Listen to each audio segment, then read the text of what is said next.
Hello, everybody, and welcome back to the Mighty Beans podcast. Whoa, We got a lot to talk what's about, up, brother. brother? Yeah, brother. What We got a gotta lot to talk about here. What we gotta talk All right. about? Oh my god. So fucking much because we missed the week. We missed the week of recording, Just one. and we're currently recording on the what's today, the 23rd. Today is the 23rd. 23rd It's, of December? Christmas Eve. Yes, the eve of Christmas, of the day that Jesus was born. Right? That's the lore. Christmas Day. But yes. Christmas Day, the 25th. He was born the 25th, so he was Yeah, still in that's the what I'm belly. As of now, 2,000 years ago, 2024 years ago. I think today is when Mary makes her way to Bethlehem. And then tomorrow is the story of like her going to door and they turn her away and they have to like sleep at the barn and all that. Yeah, because I she's brown. think is the lore. Cause what? Sure, if a brown people was knocking on my door asking for shelter, I'd probably be like, "Yeah, sorry, buddy." Yeah, what are you doing walking around with that mirror? Mirror. Mirror, mirror on the wall, tell me how big are my balls? Anyways, what we got to talk about? What we got to talk about? Okay. There are a couple of pretty obviously big things to go over, like the Game Awards, for example. I think let's just go through some of the shorter stuff that we got here. I swore we already talked about that. We haven't talked about the winners or the like stuff that was revealed because the last time we recorded was before the Game Awards happened. Yeah. Okay, sounds good. Maybe I'm just remembering things wrong. I remember we looked at the list. We did look at the list, and then we made a couple of predictions and whatnot. But we haven't gone over winners yet because we just haven't recorded since then. But the first thing I want to talk about actually is, you guys know what Stitch Fix is? Yeah, it's that one business where like you sign up for it. It's kind of like a subscription. You get a box with clothing, and you pay for what you keep. To what I know, a Stitch Fix is a type of surgical technique. I think that's just stitching, Ruby. Oh. So I heard an ad for Stitch Fix on one of the podcasts that I listened to. And, you know, they had a code where you can, like, try, and your first order was, like, free shipping and whatever the fuck it was. That's tiny So I was meat like, at checkout. no, not them anymore. Oh, by the way, I did not type this in the thingy, but Cody Co talked about that. Anyways, we'll get to that. We'll get to that later. Wait, what? Anyways, whatever. Yeah, so I tried it out because I was curious to see, like, what it was like. And my wardrobe is pretty lacking. I wear the same stuff all the time, basically, and I don't really do clothing shopping. Is this an ad? So no, this is not an ad, because my conclusion to the whole experience is it's a fucking scam. Really? Wow. Yes. So when you make an account, you go through and it has like a multi-step process of like, oh, let's figure out what your style is. Like, would you wear this type of clothes? Would you wear this type of clothes? And you basically like hit yes or no on different like pictures of clothing it'll show you. Right. And it's like, hey, do you like this style? And you just say yes or no. And you do this like over and over and over again because it's trying to narrow down your style. And so you do that. It took me about like 5 minutes. And then I was like, all right, well, let's go over a budget. And then it's like shirts. How much are you willing to pay for shirts? And then it has a few options. And for every single option, I always pick the lowest. Which for shirts, it's like less than $30. For pants, it's like less than $50. You know, stuff like that, right? Yeah. And finally, I get everything all set and done. And then they're like, okay, when would you like your first shipment to come out? And I was like, all right, we'll just do it this time. It'll be in like 2 weeks. They're like, all right, we're going to get a personal stylist to create an outfit for you. And then we'll send it to you. And then it's like, whatever you don't like, you just put back in the box and send it back. And you only pay for what you keep, right? And because this was my first time trying it and I had like the free trial or whatever, my first like shipment like back is free. So I don't have to pay for anything basically if I send everything back. And so I get it. And some of the shirts are like not like what I picked. Like some of the shirts are the design I said no to, like in the customization thing. Goddamn. So right off the bat, I'm like, all right, well this person clearly wasn't paying attention, but all right, well, that's no big deal. Basically, the only thing I liked out of the whole package of clothing that came in were the pants. The pants were really nice. Uh-huh. So I was like, all right, at least these pants are really nice. And then I take a look at the price, and every single item that they sent me was over the fucking budget I selected. The shirts were like $50. There was a sweater that was like $80.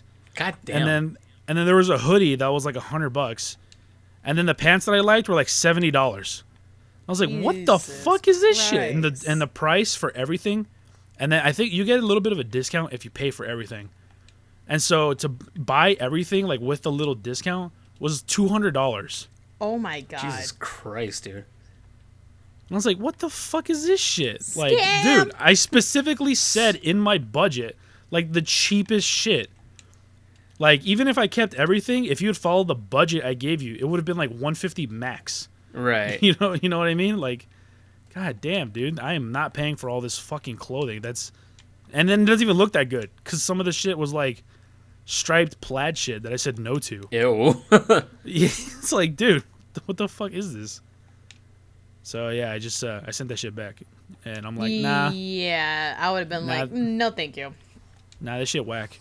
Yeah, that's... Oh, man. So pretty much that whole questionnaire was for nothing. Pretty much. Sounds like a scam. Because they sent a couple shirts that were the style I said I don't like, and then everything was over the fucking pre-selected budget. It's almost like they did the opposite of what you asked for. Pretty much. They were like, what was that? Ah, sorry, no, listen. So yeah, Stitch Fix. Unless you're rich, fucking don't do it. Well, you would have to, like, completely change the style of clothing that you wear. You'd have to change your whole style in order to, like, accommodate to that, you know what I mean? I've Yeah, never well, seen you wear a striped plaid shit before. Well, I wouldn't mind changing my style because all I really wear are like jeans and just like plain shirts, right? Yeah. So like I wouldn't mind getting something that's a little bit more stylish, but I'm not gonna wear fucking plaid or like striped shirts or anything like that. I have one striped shirt, and I mainly just wear it like around the house, and I only have it because it was gifted to me on my birthday. So I do not recommend Stitch Fix. All right, you heard it first in here, folks. Don't get Stitch Fix. They do not listen to you. They listen to their own thing. They're like, nah, I'm gonna do my own thing. At least that was my personal experience. Maybe somebody else can try it out, and it's like perfect for them. But yeah, for me, it was whack. Wacky. It just Which sucks sounds because like... Oh, go ahead. I was just gonna say, which sucks because I really want to upgrade my wardrobe. I'm always wearing the same shit all the time. Well, buying clothes is just fucking expensive. That doesn't have to be. But it is, though. It doesn't have to be. I mean, I guess you could go to places like Burlington or Goodwill or Ross. I'm sure you'd find some decent stuff, but I mean, like, I don't know. I think the hardest part for me is finding shit that'll fit me too, because I'm fat and I'm tall. You know. I mean, That does make it harder. it makes it harder, but you're a 2XL, right, Junior? It's It weird. depends. Like some shirts, a 2X will fit. Sometimes the 2X is too small, and I gotta get a 3X. It's weird. I don't know. I must be like a 2.5X or some shit. 2.5. 2.5. 2.5 Ben in my ass. What? Put the money in my ass. Ah, shit, wait. I'm sorry. Yeah, it's weird because like there are times where I go to a store like Ross, and then I see a shirt and it says 2X. I go to the little clothing try-on section. What's that called? The fitting room. The fitting room. Yeah, I go to the fitting room, and then the shirt's too tight. And then there are other times like the shirts that like my dad gets me that are 2X, and then I put them on, they fit fine. And it's like, what? I don't get See, it. welcome to the women's world where not all sizes fit the same because it depends on the brand. I was just about to mention that. It also depends on where you buy it from, because I know like a Target medium does fit me, but a Hot Topic medium won't fit me. Yeah, it's funky. I don't know. Why can't they just make things the same? Yeah, why can't everything just be numbered? Like, why is it like medium, large, small? Why can't it be like this shirt is a 50 and then this shirt's a 52, like they do with pants? You know? Yeah, that's that would be nice. That's how they do it in bathroom terms. You have a number 1, and then you have a number 2. Oh no, it's always number 3 for me, dog. Oh, Number wait a 3 is minute. chorro, bro. Oh, Oh, wait, that was number 4 for me. What's The fuck? What's a number 3 for you then? it's both number at the 3 same is time. when you do both. Yeah. Oh, You add it up, just- 1 and 2. for me, that's just the number 1 and 2. Yeah, that makes 3. I mean, Simple maths. is it? By the way, what's everybody drinking? I'm actually not drinking anything, but I do have my water bottle with me, so I might as well drink some water. Gotta stay hydrated. I recently downloaded this application. This came out way back when. It's called Plant Nanny, where pretty much you log how much water you drink, and the plant that you're watering pretty much represents you. So if you see that your plant is like dying, it means you like need more water. I've Oh, seen I that. see. Yeah, and I figured since I'm like in the habit of drinking a lot more water than I ever did back then when I first got the app in like 2014, I might as well start tracking how much water I drink. I don't know how much water I drink throughout the day, but I know it's a lot. I definitely drink at least a gallon every day. Yeah, you could just turn that into ounces, and you could log that in. It's 128 ounces, I believe. Right? I'm I don't know. not sure. I'm not good at math, man. I'm pretty sure it is, because 64 ounces, I think, is a half gallon. Right? Yes. Okay. 64 ounces is a half gallon. He's all like repeating it himself, like, yes. Because I have a 64-ounce cup, and so I drink that whole thing at least twice a day. No. No. Yeah, so you're actually drinking a pretty good amount of water. Yeah. Which is nice. We're hydro homies. What about you, Ruby? You drinking anything? You just got water? I had a Monster a little bit ago. There's a monster under the bed. There's flavor? a Is it the white one? monster. Yeah. That's Of course I it's think the white that's one. like, I think that's the best flavor. Not gonna lie. It's okay. All right. What did you say it was? Dreams. Um, Okay. my favorite flavor is the Ultra Rosa that they discontinued, those bastards. Oh, we're talking the about pink Monster. can? Okay. Yeah. Yeah. I remember you used to drink the dragon tea one. Yeah, and then they discontinued that shit too. I must Bastards. have good die young. Yeah, exactly. Just like Kesha. What? We're gonna die young. Oh, I thought you were gonna say she did die young. No. Poor Uncle Yorick. Who the fuck's Uncle Yorick? Yorick. I'm quoting. Odette. I'm quoting. Shit. What's that movie? I just had it. Quest for Camelot. Quest for Camelot. Yeah. I don't remember that line. Who the hell's Camelot? You mean that one agent from Kingsman? No, it's a Oh wait, cartoon. that's Callahan. Never mind. There's a cartoon called Quest for Camelot. Yeah, I haven't even thought of that movie in like 10 years. I was watching it just yesterday for Valerie, or like with Valerie, right? And I was like, oh wow, I really do miss this movie. You did used to watch it all the time when we were kids. We had the VCR of that, didn't we? No, it was a DVD. Oh, it was? Yeah. Anyways, let's go ahead and move along the topics here. So next after Stitch Fix is the Game Awards. We'll get into that later. Oh, hey guys. So you know how I'm always preaching about getting stuff physically and actually owning your shit versus having digital copies of things? Yeah. Well, the reason why I always say that is because people are able to retroactively go back and change things, right? And that's no good. Yes. Well, that happened. That just happened. Like, when did I put this? Like a few days ago. This just happened. So the song "Bury the Light," right? You guys know that song. Bury the light deep within. Yeah, Cast fucking banger. aside, there's no coming home. So you were saying? So I We're had that bur- song. So I had that song in my Spotify playlist, right?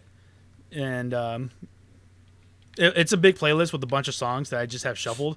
So I don't always listen to it every day, but I do hear it pretty frequently. And just the other day, it came up, and I was like, "Oh, Bury the Light." But I noticed something was different. There was something off about Bury the Light. Okay. And They I made it know gay. it's not like, I know it's not a different version. I know I didn't accidentally like confuse it or anything because it's the same Bury the Light by the artist in my playlist. But the song sounds different. So I want you guys to go ahead and listen to this, all right? I'm going to pull up Bury the Light on YouTube. Ooh, we're gonna listen to it live. And you guys know what Bury the Light sounds like. Yeah, of course. But we're going to go ahead and do a Actually- live listen next to each other. All right. Bum, bum, bum, bum, bada, bum, bum, bada, bum. Through vacant halls I won't surrender.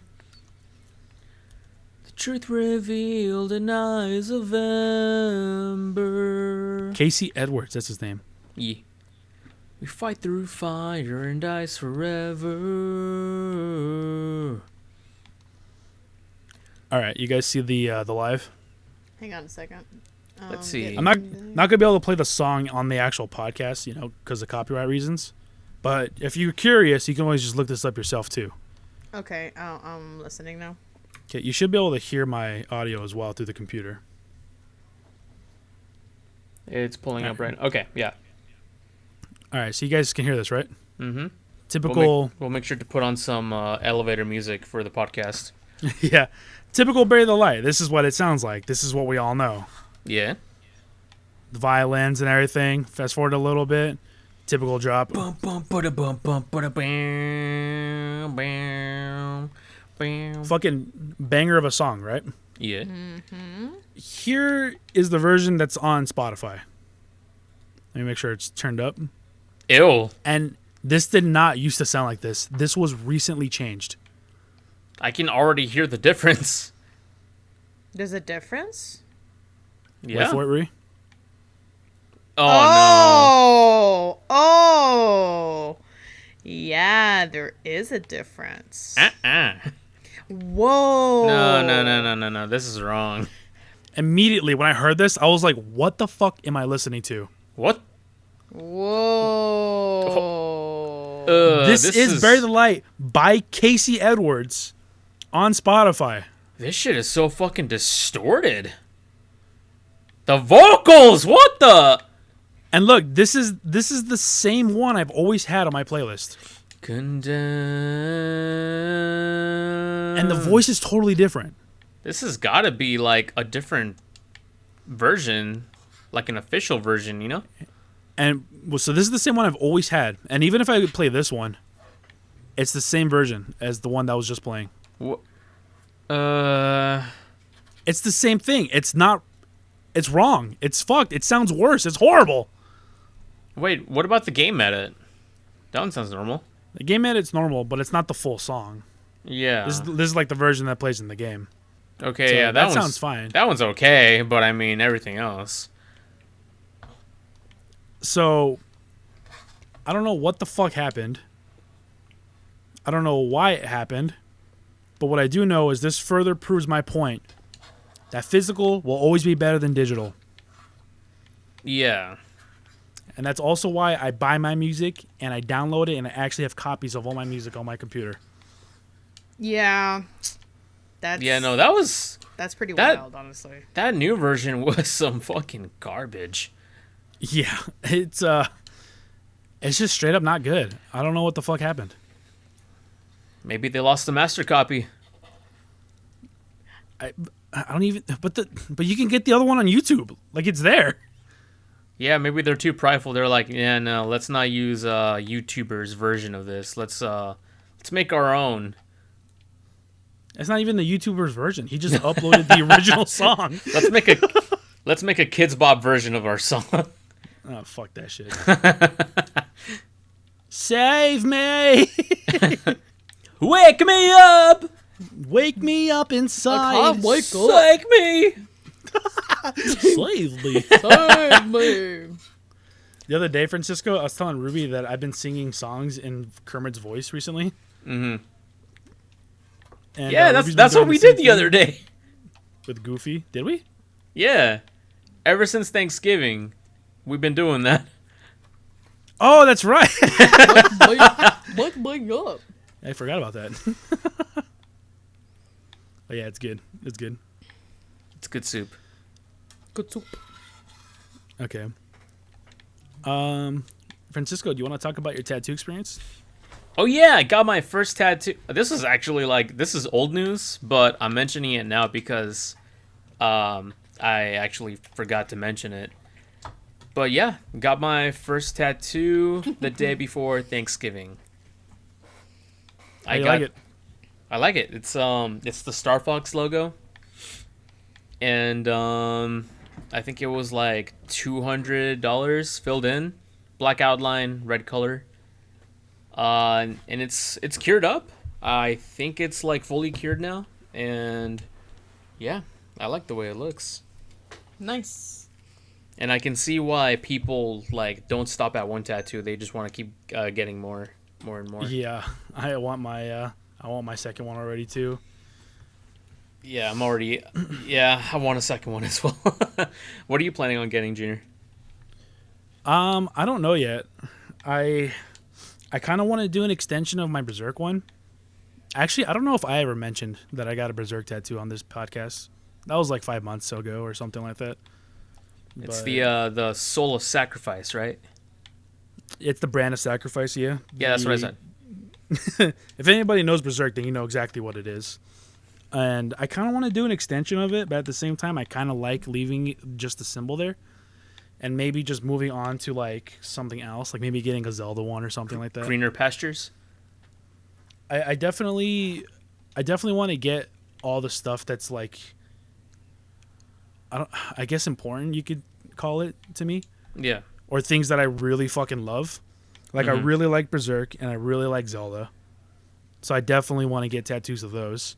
Yeah. The Zelda one, I kind of want to get like a big, like Hyrulean, you know how like the Mayan calendar looks? Yes. There's The something circle like one? that in Zelda. Yeah, but it's like the circle, but it's like Hyrule text and shit. Mm-hmm. I'm thinking about getting that like on my chest. Ooh. But I don't know yet. I want to get the I don't know if Francisco knows what it is, but the Dream Eaters symbol on my chest as well. Dream Eater, yeah. Oh yeah, I was that thinking one about Pokemon move. Yeah, I know that one. What the fuck? I was thinking about getting the Heartless one as well, Ruby. Yeah, Ben Ooh, was over your heart. when I told fuck- Ben that, he was all like, "You're not gonna do that. You're not heartless." And I was like, "Actually, I kind of am." Well, Well, you're I was either like, heartless or you're actually, nobody. yeah. Either way. I did think about the nobody one, but I was like, no, I think the heartless one looks better. But then as I thought about it more, I was like, oh, you know what's cool? The Dream Eaters, the symbol. wait, Lola, come back. I'm not a nobody. I'm a wiener. I'm a wiener. Yeah, I probably didn't see that movie, and if I did, it was in Spanish. Oh, Oh Shark my Tale. god. Oh man, that movie sucked. I only watched it once What in do my you life, mean? and I remember it being ass. Oh my god. I'm gonna- We're gonna mind. pretend you didn't say that. I works with me.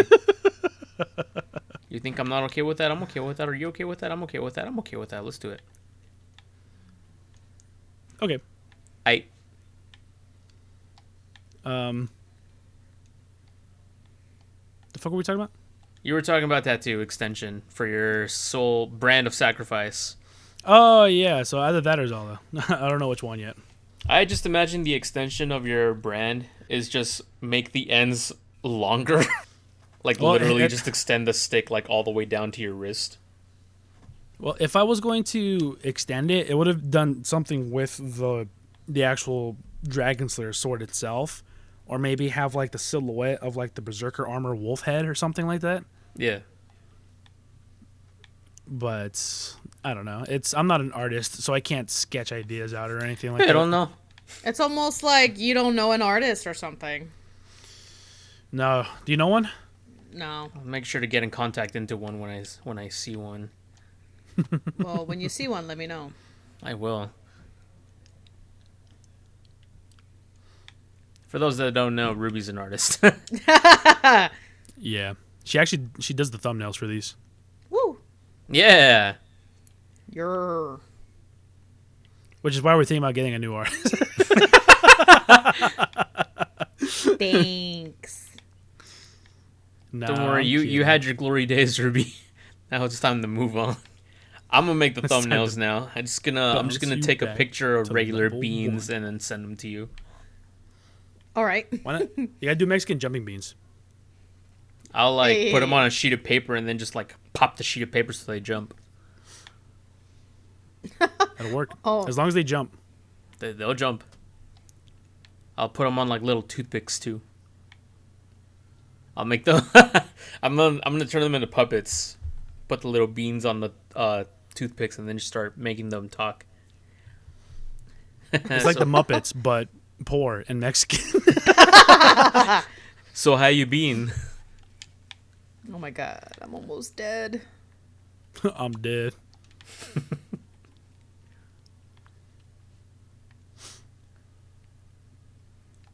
Oh Well, you got yeah. anything you want to talk about, Ruby? Oh my god.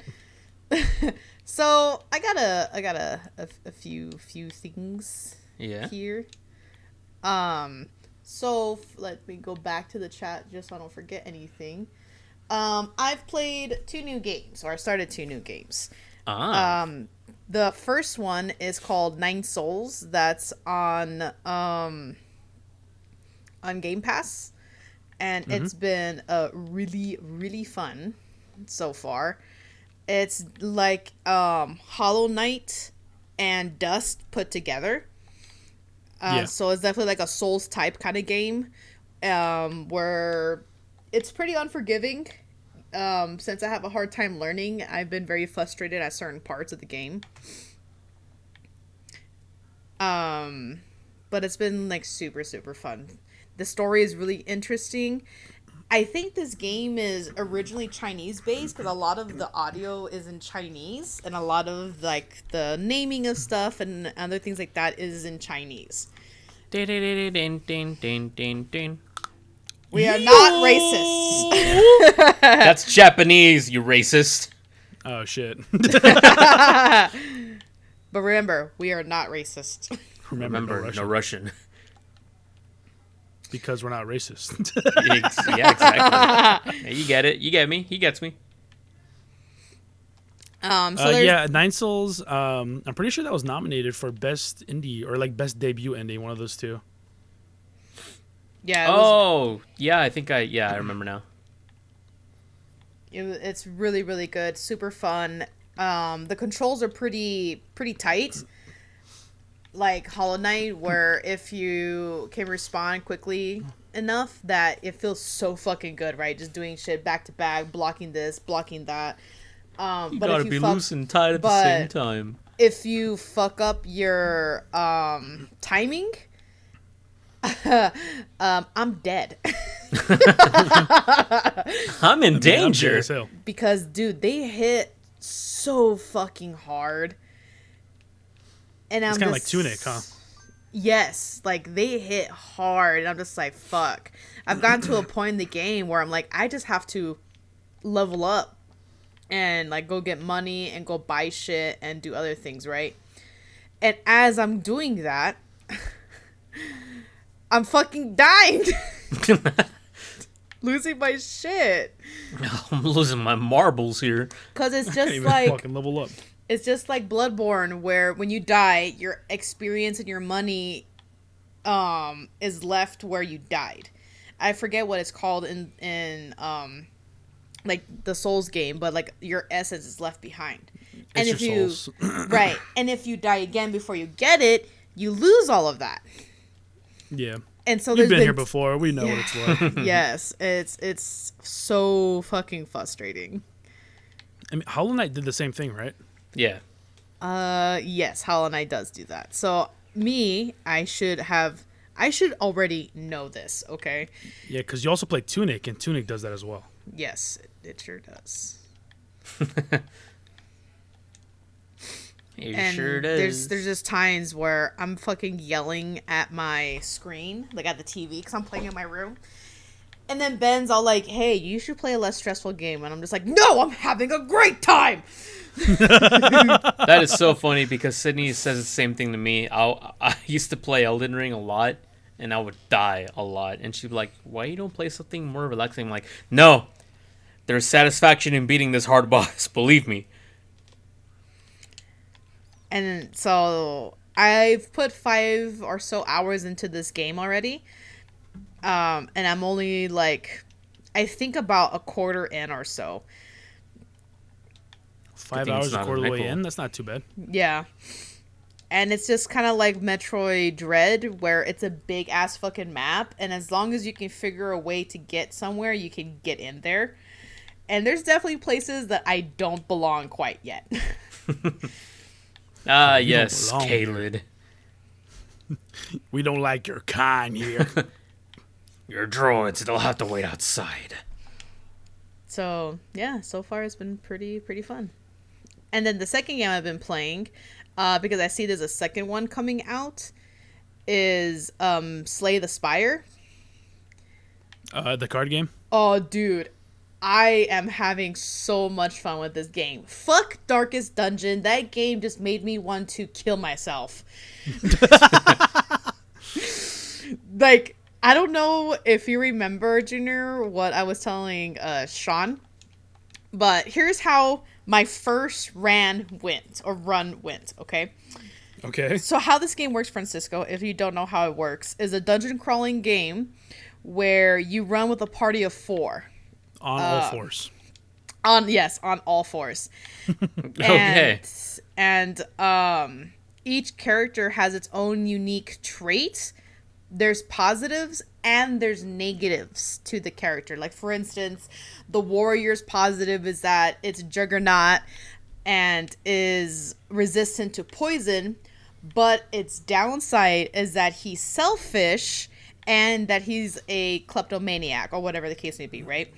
Huh, So okay. each character in your party has like different traits like that, and you can rearrange your characters to be lined up a certain way. So it's a side scroller, so you have the very back, mid front, and then very front. You can change your characters around accordingly. You got your mid back and you got your big back. And so Then you got your big back. And so learning all of this, I'm kind of like, okay, so far I'm having fun. It's going great. I get to the boss of the first floor, and as you're traveling through the dungeon, there's this darkness thing where if it starts to get dark, your characters start to go insane. The darkness.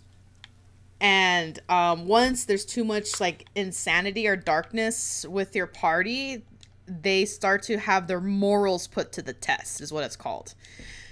And as I get to the end of this floor, all of my characters start to lose their fucking minds because the enemies can do the same thing, like put darkness into the room and stuff.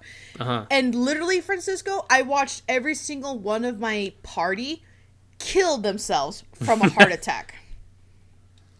They kill they themselves didn't from kill- a heart attack. From a self-inflicted heart attack. For the next 3 minutes, everything was on autoplay because the character would go, its resolve is tested, it fails to resolve, the negativity thing happens, and then the enemy goes and attacks, and it just kept like chaining off like that. And when it got to a certain point for my characters that it was too much, they just died of a heart attack.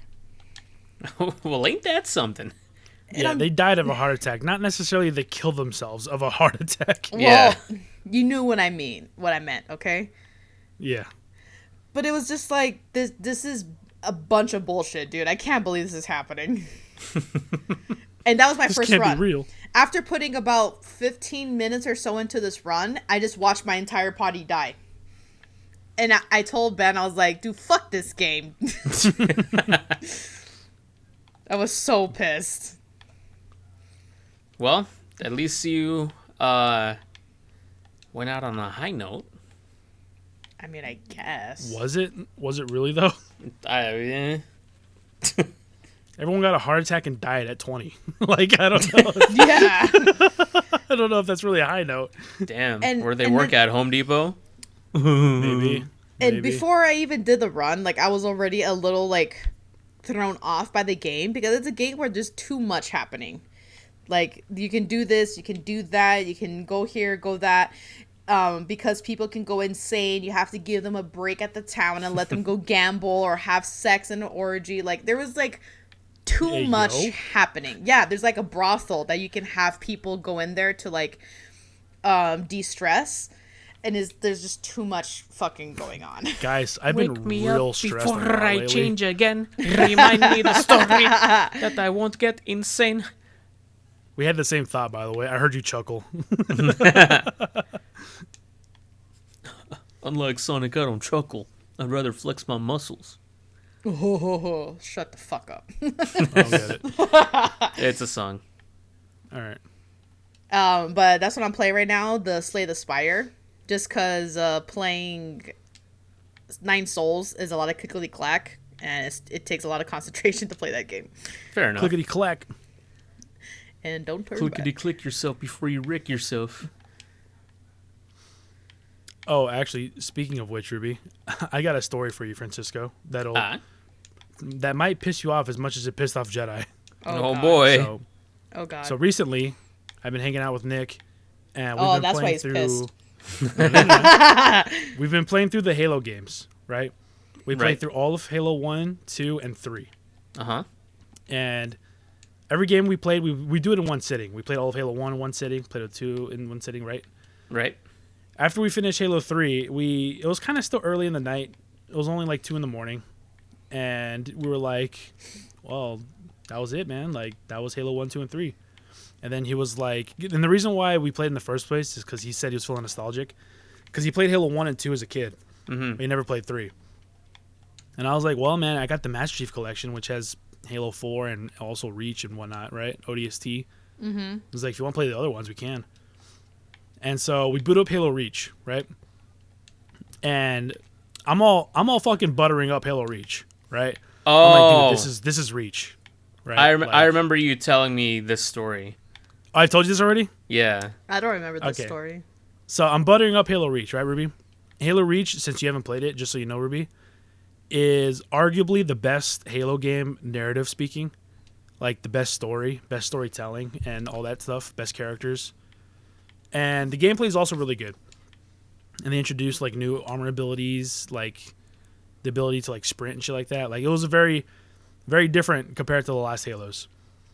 Okay. And so I'm telling him all this. I'm like, yeah, you know, like, finally we'll be able to, like, sprint because we've been playing through Halo 1, 2, and 3. And then his entire time we're playing, he's like, why can't I sprint? Like, the whole time we're playing. And I'm like, finally, dude, we're playing Reach. And as we're playing through Halos 1, 2, and 3, we just played it like normal, right? We played the mission, we watched the cutscene, then we move on to the next mission. And he would sit there, watch the cutscenes like a good little boy. Like a good little boy. Yes. As soon as we boot up Halo Reach, I'm talking 5 seconds into the first cutscene, he skips it.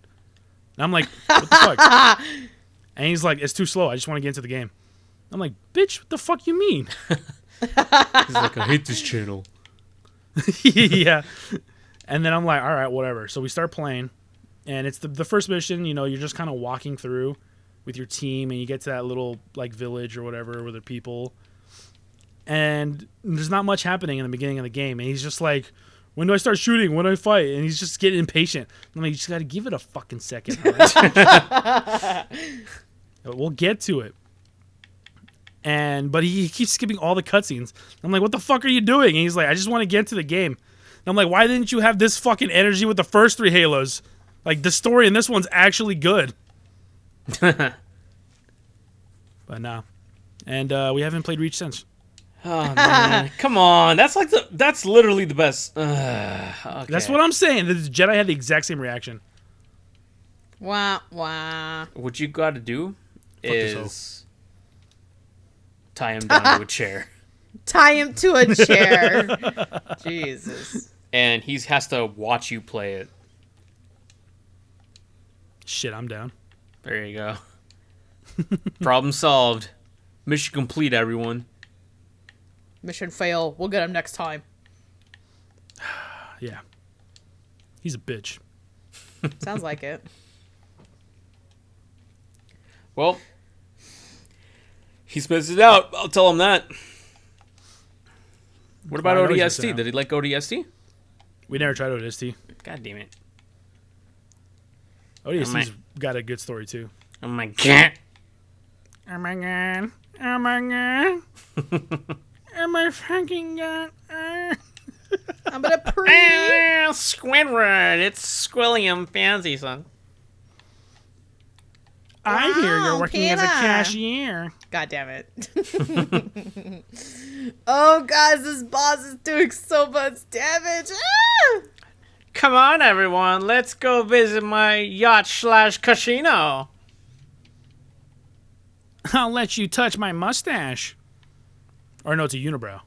Yeah. But it looks like a mustache. Oh, he's dead. He's dead. Woo! Scaramouche, babe. I love Yeah, babe. Scaramouche. I'm alive. I'm alive. Can't believe we remember that character after all these years. I don't remember his name. I just remember him sounding like that and saying that. His name was Scaramouche. Oh.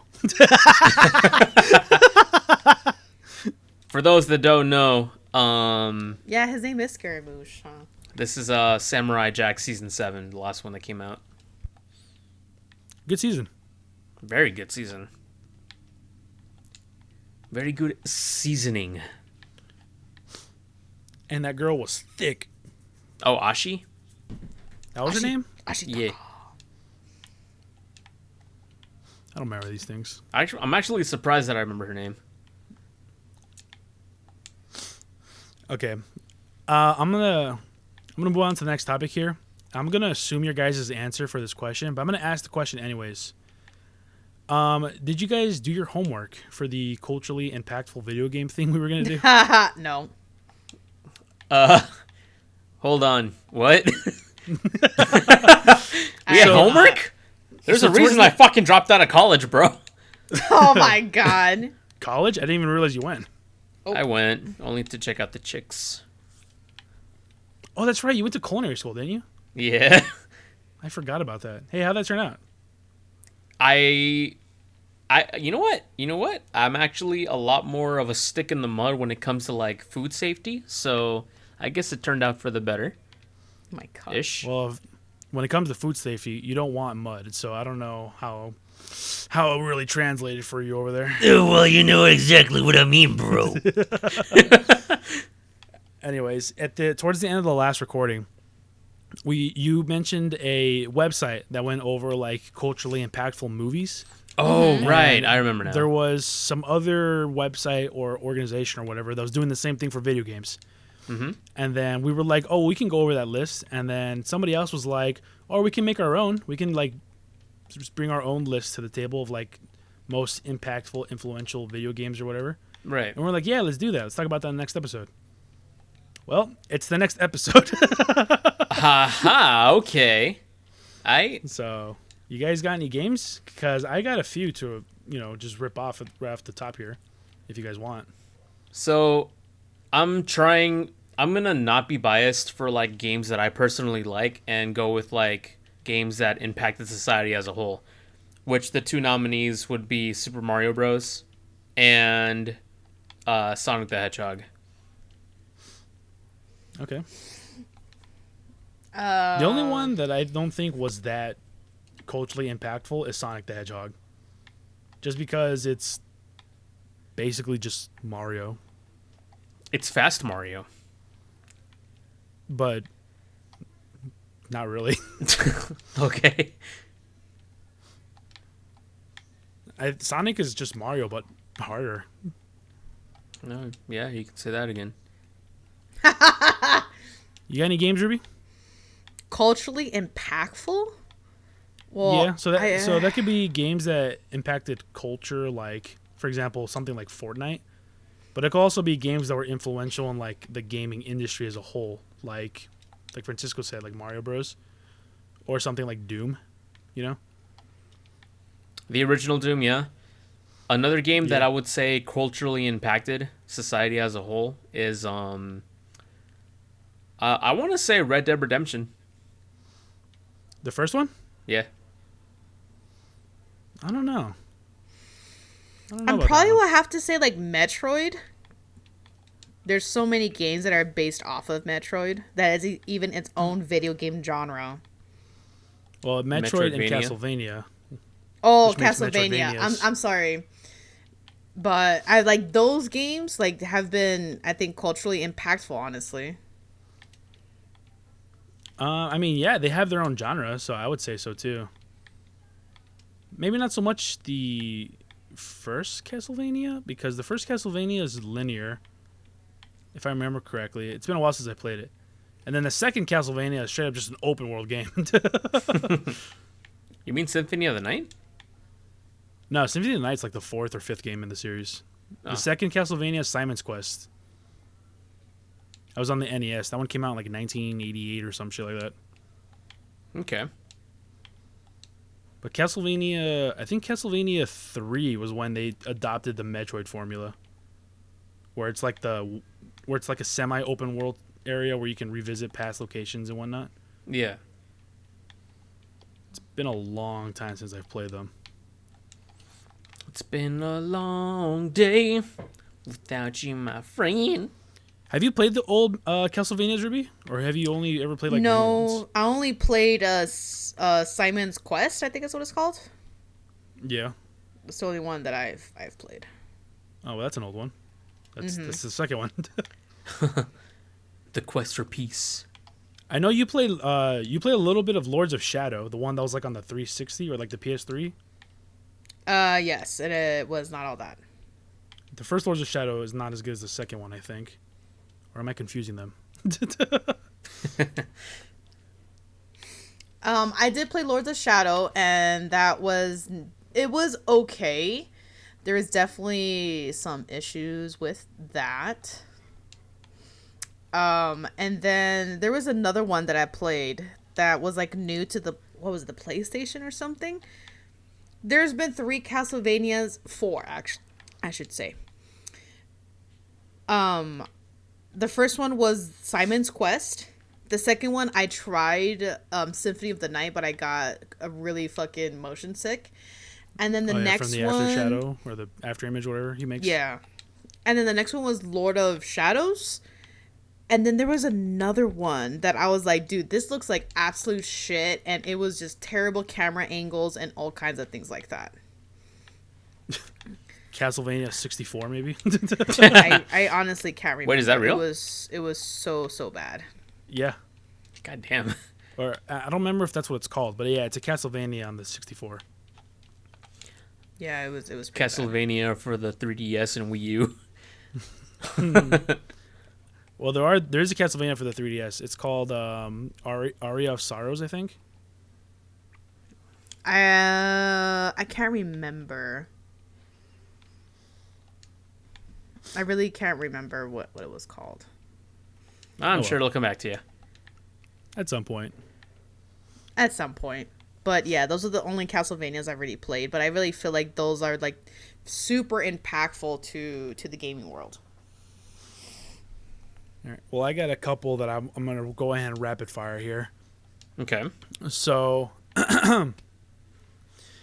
some big names that are still around to this day. You got Street Fighter series. That's culturally impactful, I would say. Oh, you're right. You're right. Yeah. Because Street Fighter 2 was the first like fighting game to have combos. Like, it was a glitch technically, but there were still like combos in the game. Yeah, you're right. World of Warcraft is definitely culturally impactful. Like, probably the most successful, like, MMORPG. not just MMORPG, but like online game that's like still going. Because it's like so old. Like, World of Warcraft came out in like what, 2002? And it still gets yeah. a shit ton of players to this day. What game is this? You know what I World mean? of Warcraft? Yeah, World of Warcraft. Yeah, I guess so. And then it has the infamous Leroy Jenkins meme. Like, that shit was everywhere when that happened, you know? Oh, yes. Jenkins. Oh my god, he just went in. So, Street Fighter, World of Warcraft for sure. Tetris. Tetris is definitely another one that's up there. Oh, you're right. Yeah, I think I mentioned Tetris in our last video. I think you did too, yeah. I know somebody else has talked about this in the past. I don't remember where I heard of this. But Tetris has literally the perfect difficulty curve for any player. Because as you go, you know, like, it gets a little bit faster. Mm-hmm. And that speed, like, increase or difficulty increase is consistent no matter what. So it'll cater to you, like, no matter what type of player you are. Like, if you're really good, that you can keep going for a long time. Or Yeah. if you're, like, a new player, then you'll die, like, on the second or third transition or whatever, and then you could just restart. Just like me. And so, like, Tetris, like, perfected the formula of, like, a video game getting more difficult as you progress, essentially. I Which is love pretty cool. Tetris. I fucking love it, dude. It's like, it's a game that I could just keep playing forever and forever, right? Like, that's the whole point of it. Not me. Fucking hate puzzle games. I'm not good at them. Well, That's actually, just a Ruby, skill issue on my end. you can't play it forever because there's that kid that hit the kill screen for Tetris. That's true. Made the What? game crash, right? On the original hardware? Yeah. Really? Oh, you know what? I remember you talking about that. That's right. I'm pretty sure he was the first person to ever do it. And that was earlier this year, right? Didn't we talk about that on the podcast? Yeah, pretty sure it was earlier this year, yeah. I do remember that. Yeah, pretty badass. That's pretty freaking alpha. I'm a wolf. That's some Sigma shit right there. And every level except physical, I am a wolf. Right. Arr. Wait, do wolves bark? Yeah, they do. Hold on. Not fast forward. Rewind a few seconds back. I never said that. You know what? Rewind, zoom in, enhance. Make it God damn it. loud. Repeat. That was funny. So yeah, Tetris. Another game for sure is Super Mario 64. That Yep. game absolutely Bonk. changed You know- the gaming landscape as far as 3D environments go. Legend of Zelda was a huge impact too. It was the first Ocarina of game Time, to yeah. ever have a save button. Yeah, the original Legend of Zelda was the first game to have a save. It was also like, I don't know if it was the first, but it was definitely the best like open world video game as well at the time. Ocarina of Time was also the game to introduce like a lock-on feature. Mm-hmm. So that's Lock another one. on. Shadow Drive Um, Smasher. Obviously, the original Doom. First-person shooter, revolutionizing that genre. Yeah. And then I would say the next, when it comes to first persons in particular, I would say the next game after Doom would be Half-Life. Because the physics in Half-Life is just like nothing like what people were doing before then. Like super realistic physics and like super what's it called, immersive, like the way that like metal barrels will bend and you can interact with them and knock things over by picking shit up and whatnot. I thought you were Uh, gonna s- bring up GoldenEye. Honestly, I don't think GoldenEye is that impactful. The only thing we know is that it Because- had some pretty badass menu music when you're looking at your watch.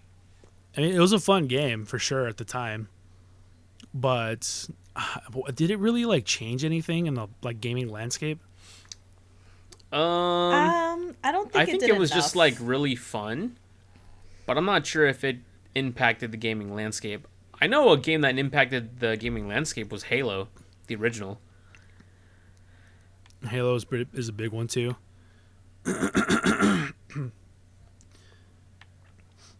I say Halo's enemy AI in particular is really, or the AI and like NPCs in general in that game, I would say is really influential. Cause when did the first Halo came out? Like 2001? Yeah, like 2001 or 2002. No, I'm sure it was 2001. Because you don't really have NPCs with that advance of like AI in games up to that point. I don't think. We don't. Even like You know? it's impressive how AI was so good back then, and you have games that are out now that the AI is like super shitty. Halo 5. Oh, how the mighty have fallen. Yep. So Halo, Half-Life for sure. Call of Duty, Modern Warfare specifically, I would say is a big one too. In fast-paced like first-person shooter action, as well as just online multiplayer like gaming. Man, I wish I had lived through that. Those are the days, man. I didn't grow up with it, like, because my parents were against like violent video games, like shooting other people. Yeah. They were fine with something like Gears of War because we weren't killing humans, but I couldn't get Call of Duty because we were killing other people. Super weird. I don't know. Which still doesn't make sense because you're still fucking killing people. Yeah, I don't know. I don't get it. Their mentality was, well, they're not killing people; they're killing like aliens, so it's cool. Xenophobia up in this bitch. Yeah, for real. But Yeah, kill those disgusting black creatures. so whenever I played Modern Warfare, it was always whenever I went over to Avi's house, and that shit was fun. That was a blast. Let's see. Another influential game for sure. I don't know about Red Dead Redemption, but the first GTA, GTA 3, I think, to be like 3D and open world, It was GTA 3, yeah. that's definitely influential as far as like sandbox games go. Like, where you just have an open world and you just do whatever you want, basically. Yeah. Because for anybody who doesn't know this, I'm sure everybody at this point does already know this, but the first two GTAs did not play like how GTA is today. They were top-down racing games where you just got into a car and you drove around. Oh, And really? Every now and then, just kill a few people. So it was, and then the cops would chase you and stuff too, but yeah, definitely did not play like how GTAs of today play. So it was this Crazy Taxi, basically? Not even, because it was a top-down, like bird's eye perspective, where Crazy Taxi is like the behind the car following you camera. It was Oh, a I see. top-down, ass-up kind of game. But that's actually how one of the GTA games plays. It's called Chinatown Wars. It plays like the original 2 GTA games. Interesting. Chinatown Wars, is that the one that was like on the DS? It was on, I think it was the DS, or was it on Game Boy? It was one or the other. No, yeah, don't I know. think it was DS. I never played it. I don't know. But yeah, because of its limited hardware, Chinatown Wars played like the first 3, or the first 2 games, I mean. All right. So the next game I'm gonna say is influential. Influential for like arena shooters. Quake? Where games like exactly, Quake. Like What games the hell's like Quake? like Overwatch, for example. Quake is a game that basically is you're in an arena and you spawn in and you just shoot other people. It's an arena shooter, and it's made by the same people that made Doom. Okay. That engine was used for other games as well. The Jedi Knight series used the Quake engine. Oh, did they? Yeah. That explains why they look so similar. Yeah, they used the Quake engine and all the physics. That's all from Quake. That actually explains why I had so much fucking fun playing against the AI in multiplayer for Jedi Outcast. I had a fucking blast. I can't imagine playing with other people back then. You know what? Now I'm thinking about it. Did Dark Forces also use the Quake engine? No, not the Quake engine. Dark Forces was Doom style. It wasn't Quake style. Oh, that's right. That's right. Okay, never mind. Okay. But yeah, Quake for sure. Influential as far as arena shooters go. I can just imagine the people hearing the podcast that don't know what these games are. They're just like, what the fuck are they spewing? What are they yapping about over there? I mean, we're not that old, but I definitely do know games that are older than me. Like, just because I'm a gamer, you know what I'm saying? Yeah. Us gamers, we have to know our history. Yeah, the lore. Come on, start studying up, Ruby. What?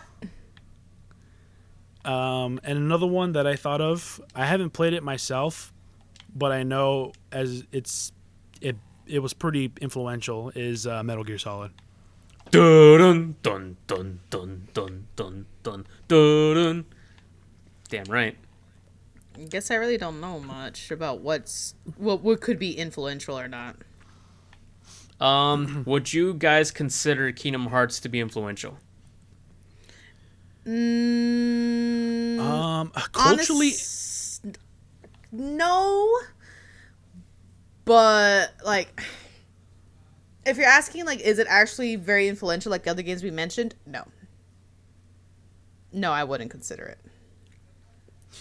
I would say it made an impact culturally, but not necessarily towards the video game industry. Just more so of like the whole people.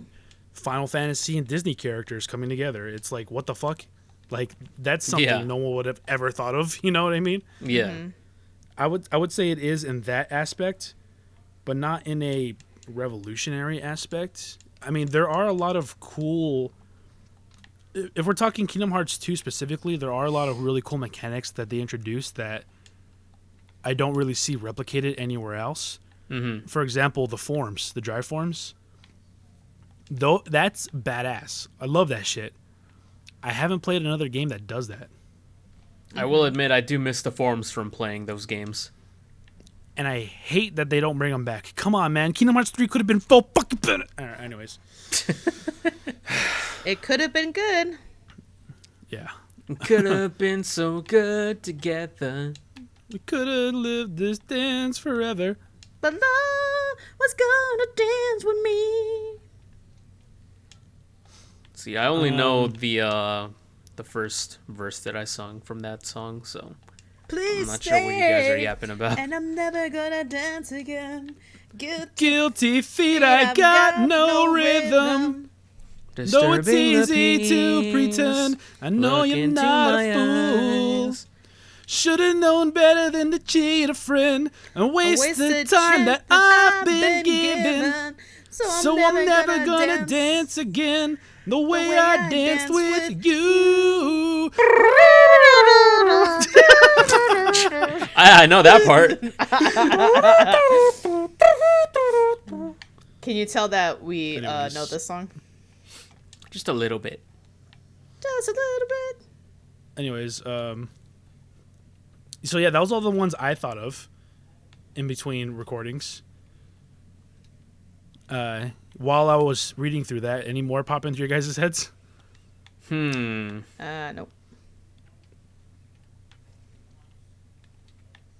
I'm trying to think of games that have maybe come out, not recently, but like definitely within these last few years that might be perceived as culturally impactful. I can't believe I didn't think about it. The Last of Us. Really? Yeah, it absolutely was. Culturally impactful, though? Oh yeah, yeah, it absolutely was. I guess I can get behind that.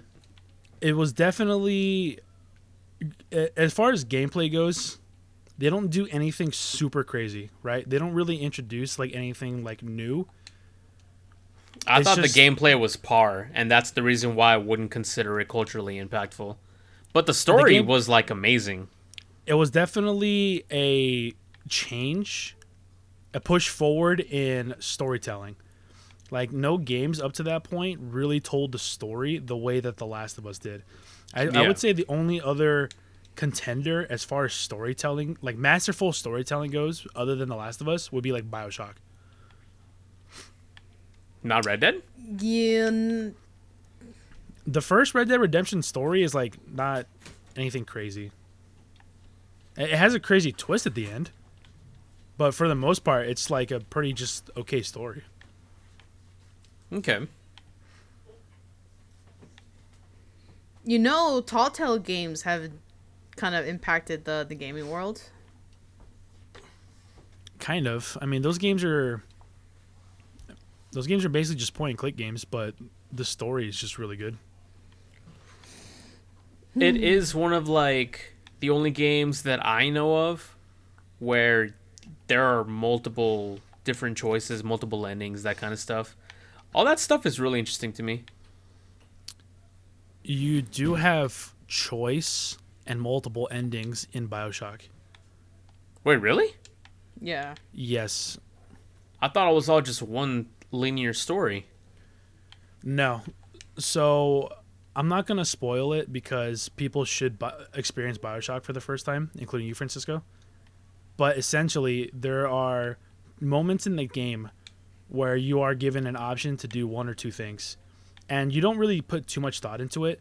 The game just tells you, you could do this, but you won't receive as many rewards. Or you could do this and receive all the rewards.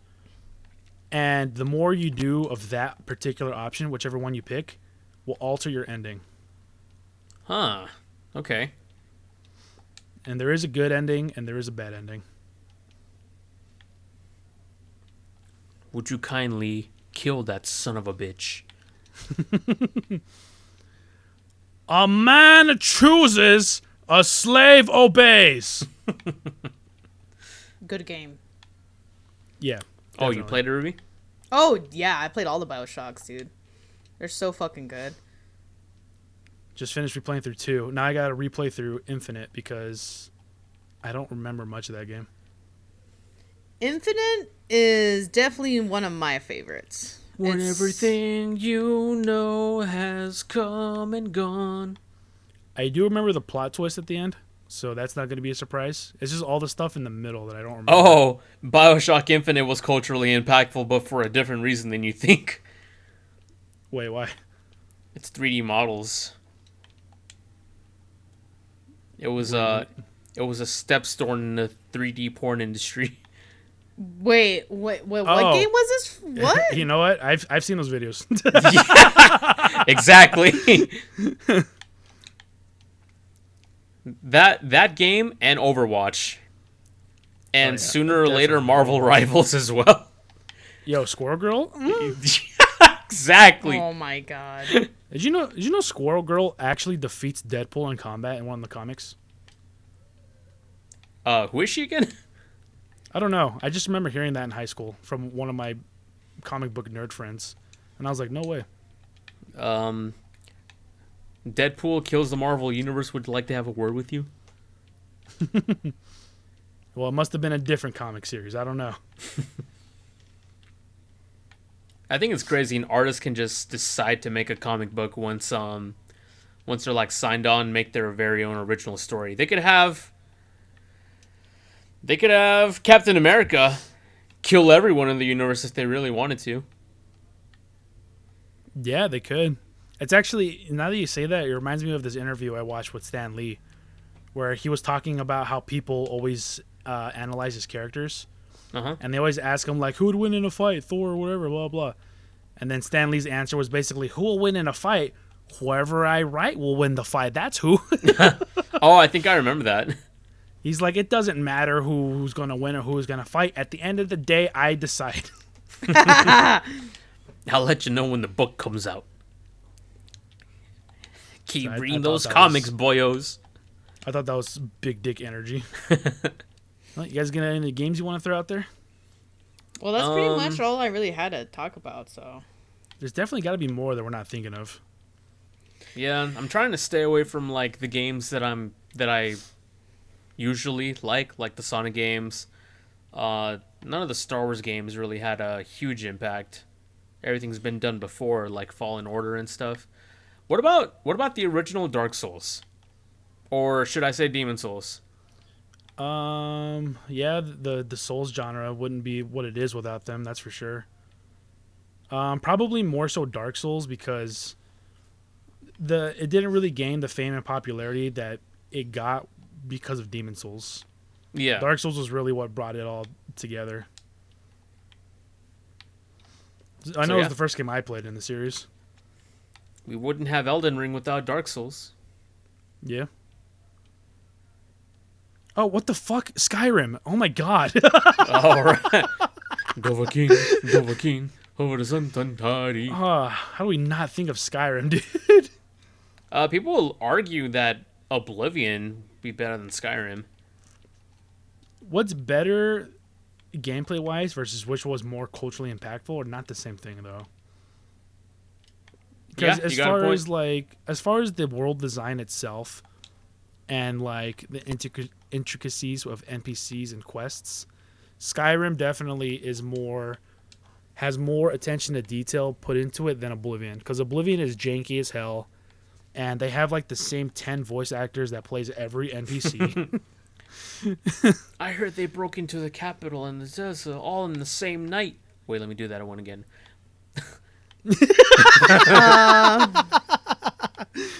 Have you seen that clip, Ruby? no. They forgot to edit out that voice line so you can hear the actors say that in game. Yeah. Really? Oh my god, that's fucking hilarious. So Same good. shit It's happened so in good. fucking Sonic 06. The gun soldier's like, Shadow, we have to go to Wave hold on. Shadow, we have to go to Wave Ocean. Really? I don't know about that one. Yeah, it was more obscure. Definitely not as well known, but it did happen. That's funny. Oh, speaking of Shadow, Uh-huh. did you guys watch the movie Sonic 3?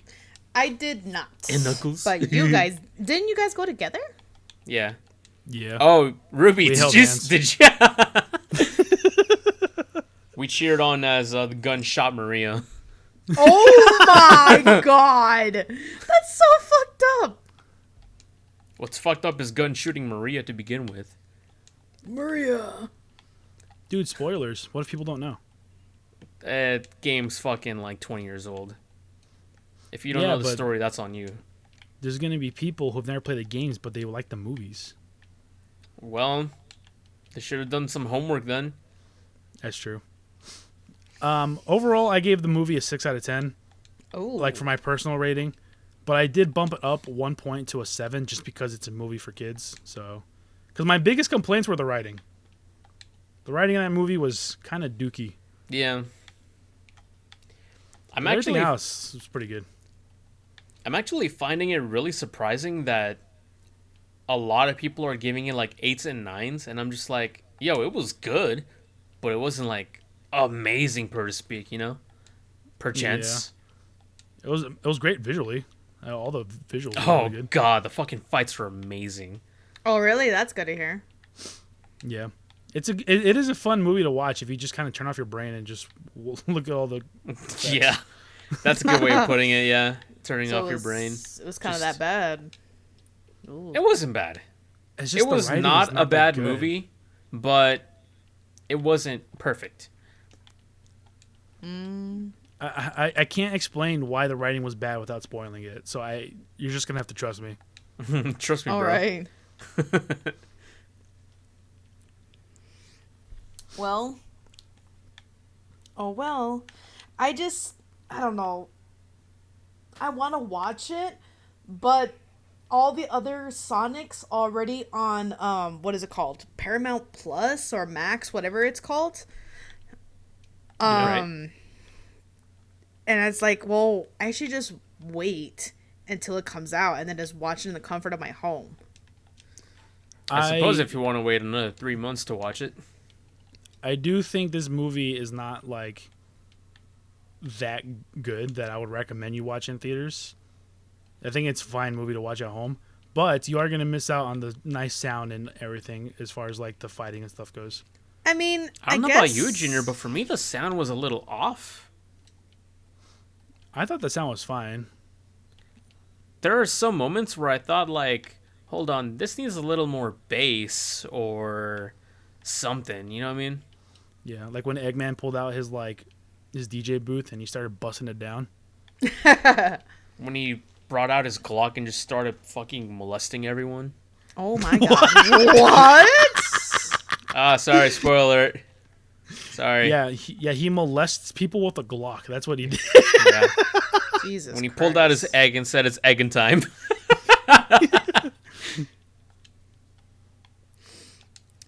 It's just- Molegster. Like, I recently, speaking of the theaters, I don't know if Francisco knows this. I actually went to go see the new Lord of the Rings animation. He does know because you sent us a text. Oh yeah. How was I that? did. It was actually really good. I actually enjoyed it a lot. It wasn't. Yeah, it didn't feel like a cash grab. No, I heard a lot of people saying like they were worried that they made it just for like a cash grab, pretty much. no, I think they did a great job. All right, that's good to hear. I need to watch more Lord of the Rings media. I've only ever seen the original trilogy. That's it. That's it. Yeah. Well, me too. I need to watch The Hobbit. They said apparently this is going to be a new trilogy, so we'll see how it goes. Ooh, a new trilogy, you say? That's what they said. Lord of the Rings: The Clone Wars. Oh god, no.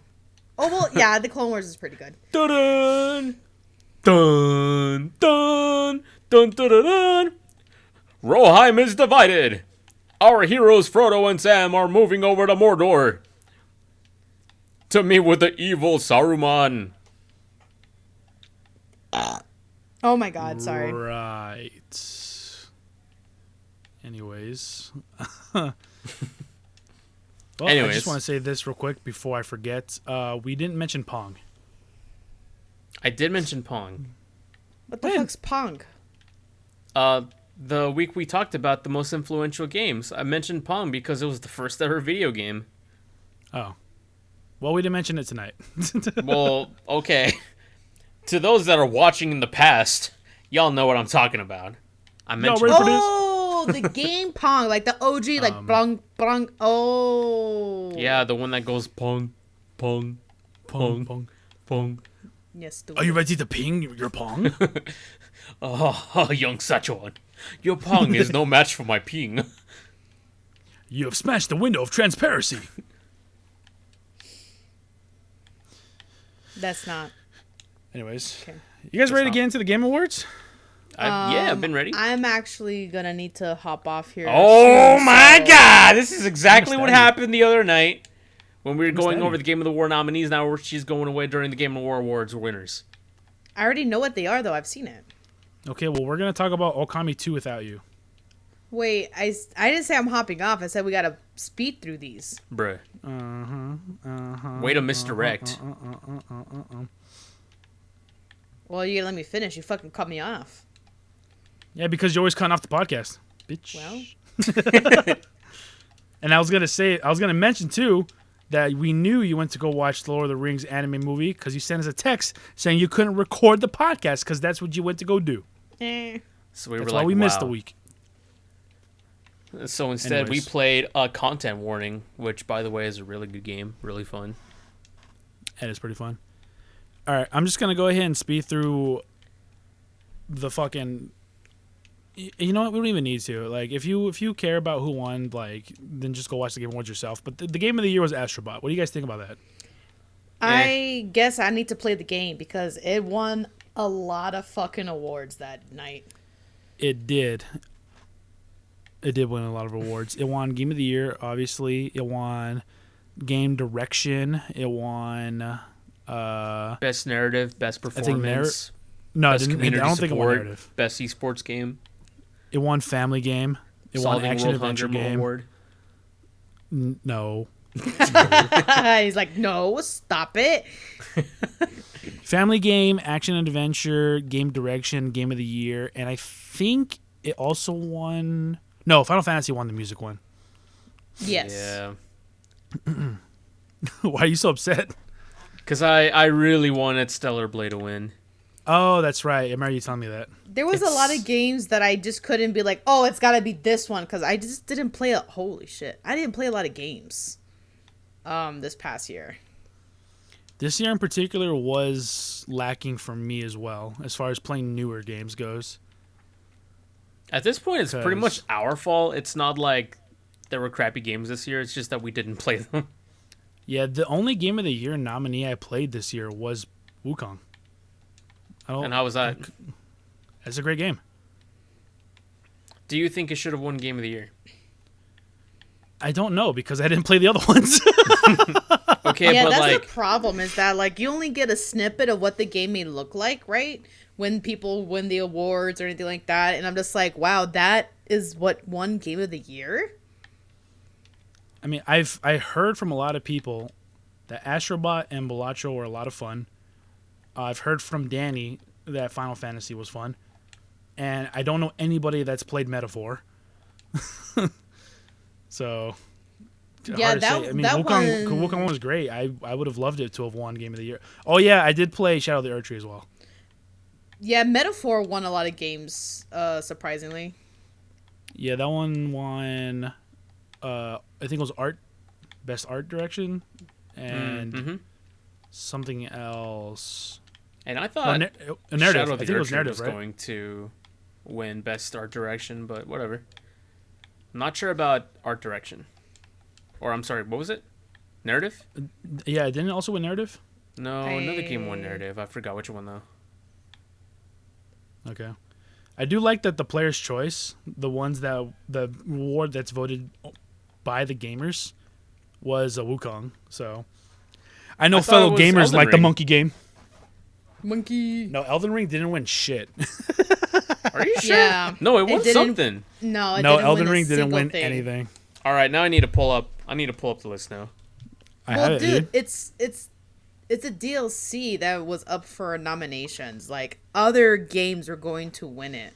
I have it pulled up. The Elden Ring didn't win anything, and it was best RPG. That's what. That's what that was. Aha, I told you. Didn't win anything. Wins Best RPG. And I said Come on. Metaphor. Metaphor won best RPG. Oh. Well, I guess Elden I'm Ring just didn't win remembering shit. things wrong then. Poor Francis. Poor Junior. Anyways, overall, I thought the Game Awards this year was actually really good. Aside from the fact that it was way too fucking long, I thought this year the Game Awards was actually really good because it had really good announcements. They revealed a lot of shit that was just hype, I think. Oh! Yes, it was great. What games announced were you excited for? Dude. Well, Ruby, you want to talk about Okami? Loved it. Kami 2 fucking coming, baby. When? Didn't say. But excited as fuck. But it's announced, so you got that. The first Okami was like what, 2009? Oh god, I have no idea when it came out. But when I played it is a whole different thing. Because I know it came out on the Wii and the PS3. And for the longest time, I wanted to play that game, and Junior got it for me. And so when I finally got to like play it, I was so in love with that game, dude. All day, every day, I try to play that game as much as I could. Yeah, you even main Amaterasu in Marvel vs. Capcom. I did. Character it. loyalty, man. That's me with Sonic and Smash. Man, fuck Sonic. There's a reason I play all these characters. There's a reason why I main Fox for the first 2 Smash Bros. Games. Yeah, but for Okami, or Amaterasu, I guess I should say her real name. She wasn't all that, unfortunately, in Marvel vs. Capcom. Camcom. Camping calm. I really do wish that she was better. I Oh, wouldn't now you know how I feel about my favorite characters. Marvel vs. Capcom, it was always Spider-Man and Wolverine, and then just a rando third, whoever I felt like having in there. You'll never know what it's like having a bad character at launch and then waiting for them to become good. I'm talking about Beerus, by the way, in Dragon Ball FighterZ. Beerus isn't that good? He wasn't. He was literally the worst character in the game at one point. No, during the first year of Dragon Ball FighterZ, Beerus was so bad that some YouTubers said that he was Beerus tier. Yikes. And Yeah, I tier still bizarre. put him on my team like day one. Because I fucking love Beerus. It was Piccolo, Trunks, Beerus. It was funny that fucking Piccolo was S tier at launch. And Was I he fucking really? love Piccolo. Yeah. Dude, we had a whole conversation about this where it's like, Francisco, you always pick the most broken ass fucking characters when you play Yeah. fighting games. Yeah, you do. And we looked at the freaking tier list for I think it was the beta for Dragon Ball FighterZ, and there was only half the roster available to play, and Piccolo was S tier, Damn. My God. and I'm just like, it continues. Yeah, because I remember we played fucking what's that game? Blaze Blue Cross Tag Battle, Yeah, and you had Ruby on your team, right? I had Ruby and I had Blake on my team. No, you And didn't. the fucking range of Blake was annoying. Yeah, but she was only effective at mid range. She was not effective at long or close range, so that was her downside, because her blades had a sweet spot, like kind of like Marth. Oh, that's Oh, did they? right. That's right. Yeah. So if you hit with the actual blade at mid range, then it does like the damage it's supposed to. But if you're close and you try using that attack and you hit with like the wire or the rope, whatever, then it only does like half the damage. I mean, it's still good though, because unlike Smash, every little hit counts. Where like if you get hit by something and it does 1% damage in Smash, it doesn't really matter that much. But in a fighting game, like a traditional fighting game, if something does a tiny little bit of health damage, well, that's there forever, and that will eventually add up, and that can just straight up kill you. Yeah. But yeah, Ruby was S tier. Blake was B tier, I'm pretty sure. I remember I played with Yang. I had Yang on my team, as well as what the fuck's her name? That girl from Persona 4, Chie. I had Chie, and she was one of the worst characters in the game. Yeah, the one that goes Really? like shaboom. Yeah. How do But I played remember her- that? That's who I played as in Persona 4 Arena. So when I saw her in Blaze Blue or Cross Tag Battle, I was like, "Oh fuck yeah, dude! I'm gonna play as her again." Character And then, loyalty. yeah, she was not good, but I still played as her anyways. She was not good. You had some TOD combos with her. Yeah, I was actually really impressed with myself when I was able to discover a true touch of death, and I was like, "Dude, no way! Like this is real. I can actually do this." And I was like, "Francisco, check it out." And then you're like, "Yeah, it turns out every character has one." Oh, Motherfucker. wah wah. It's like, God damn it, I'm not special. Wah, Yeah, wah. that when the game first came out, I watched like a video on all the characters, and literally every character has like 5 fucking different touch of death combos. For those that I don't know the lingo, touch of death means that as soon as you like start a combo with one hit, you end the combo by finishing off that character. So, yeah. Yeah. And my cat's laying on my desk again. It's gonna mess up my keyboard. That's what they do. I know. That's what they do. I moved him over though. Well, guys, I So- hate to say this, but it is my time. The baby's Back- moving on the monitor. To the Game Awards. Back to the Game Awards. Mm-hmm. The first thing they announced was a new Ninja Gaiden. Yeah. I was super hyped. I knew. And then you I would've been- realized it was a 2D game. I mean, it's still a Ninja Gaiden game. It's still a Ninja Gaiden game, It looks fun. but then I like, came to the honestly. realization it's a 2D game, and you don't play as Ryu. You play as Striker, right? I don't even know who the fuck he is. Yeah, I think his name is like Red Striker or something like that. He could be the guy from Ninja Gaiden Yaiba, but I didn't play that one, so I don't know. And I come to the realization they're not going to make another 3D Ninja Gaiden. It's You don't not know going to that. happen. You don't know that. At least the IP's not dead. Come on, that they said the same thing about Metroid Prime. Yeah, and it's still not here. But it's fucking in production, is it not?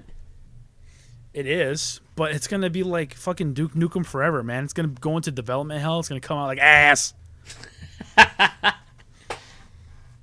Metroid Prime 4, other P. Other P. Yeah. Just like other M. I heard nobody liked that game. I wonder why. I don't know. I haven't played any of the Metroid Primes. Anyways, but I will try out that Ninja Gaiden because it's made by the same people that made the recent Teenage Mutant Ninja Turtle game, Shredder's Revenge. That game was fun, so I am gonna try it out when it comes out. All right. Maybe it's on There Game Pass. were I hate. Yeah. Sorry, guys. I gotta go. The baby's getting bad now. by Her alarm went off.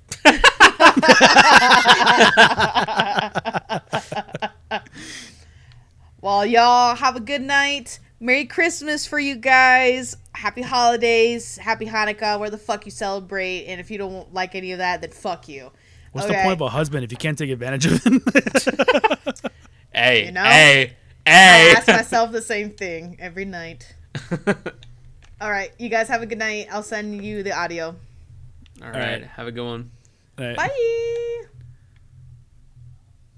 All right, now that bitch Now is the gone. real podcast can start. Welcome back to the Mighty Beans After Hours. Coffee bean. Oh, I forgot about that. That's so good. That's actually hilarious. That's actually hilarious.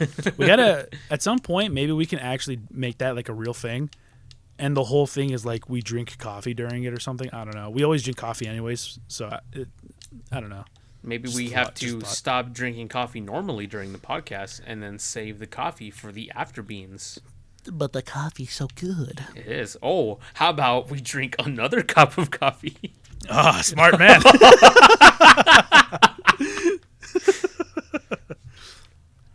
We have to eat the coffee beans while we drink boiling water.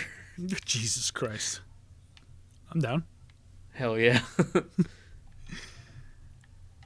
At the Game Awards, I did mention this to a couple people, but they did reveal a lot of cinematic stuff that looked really cool, and it seems like interesting IPs.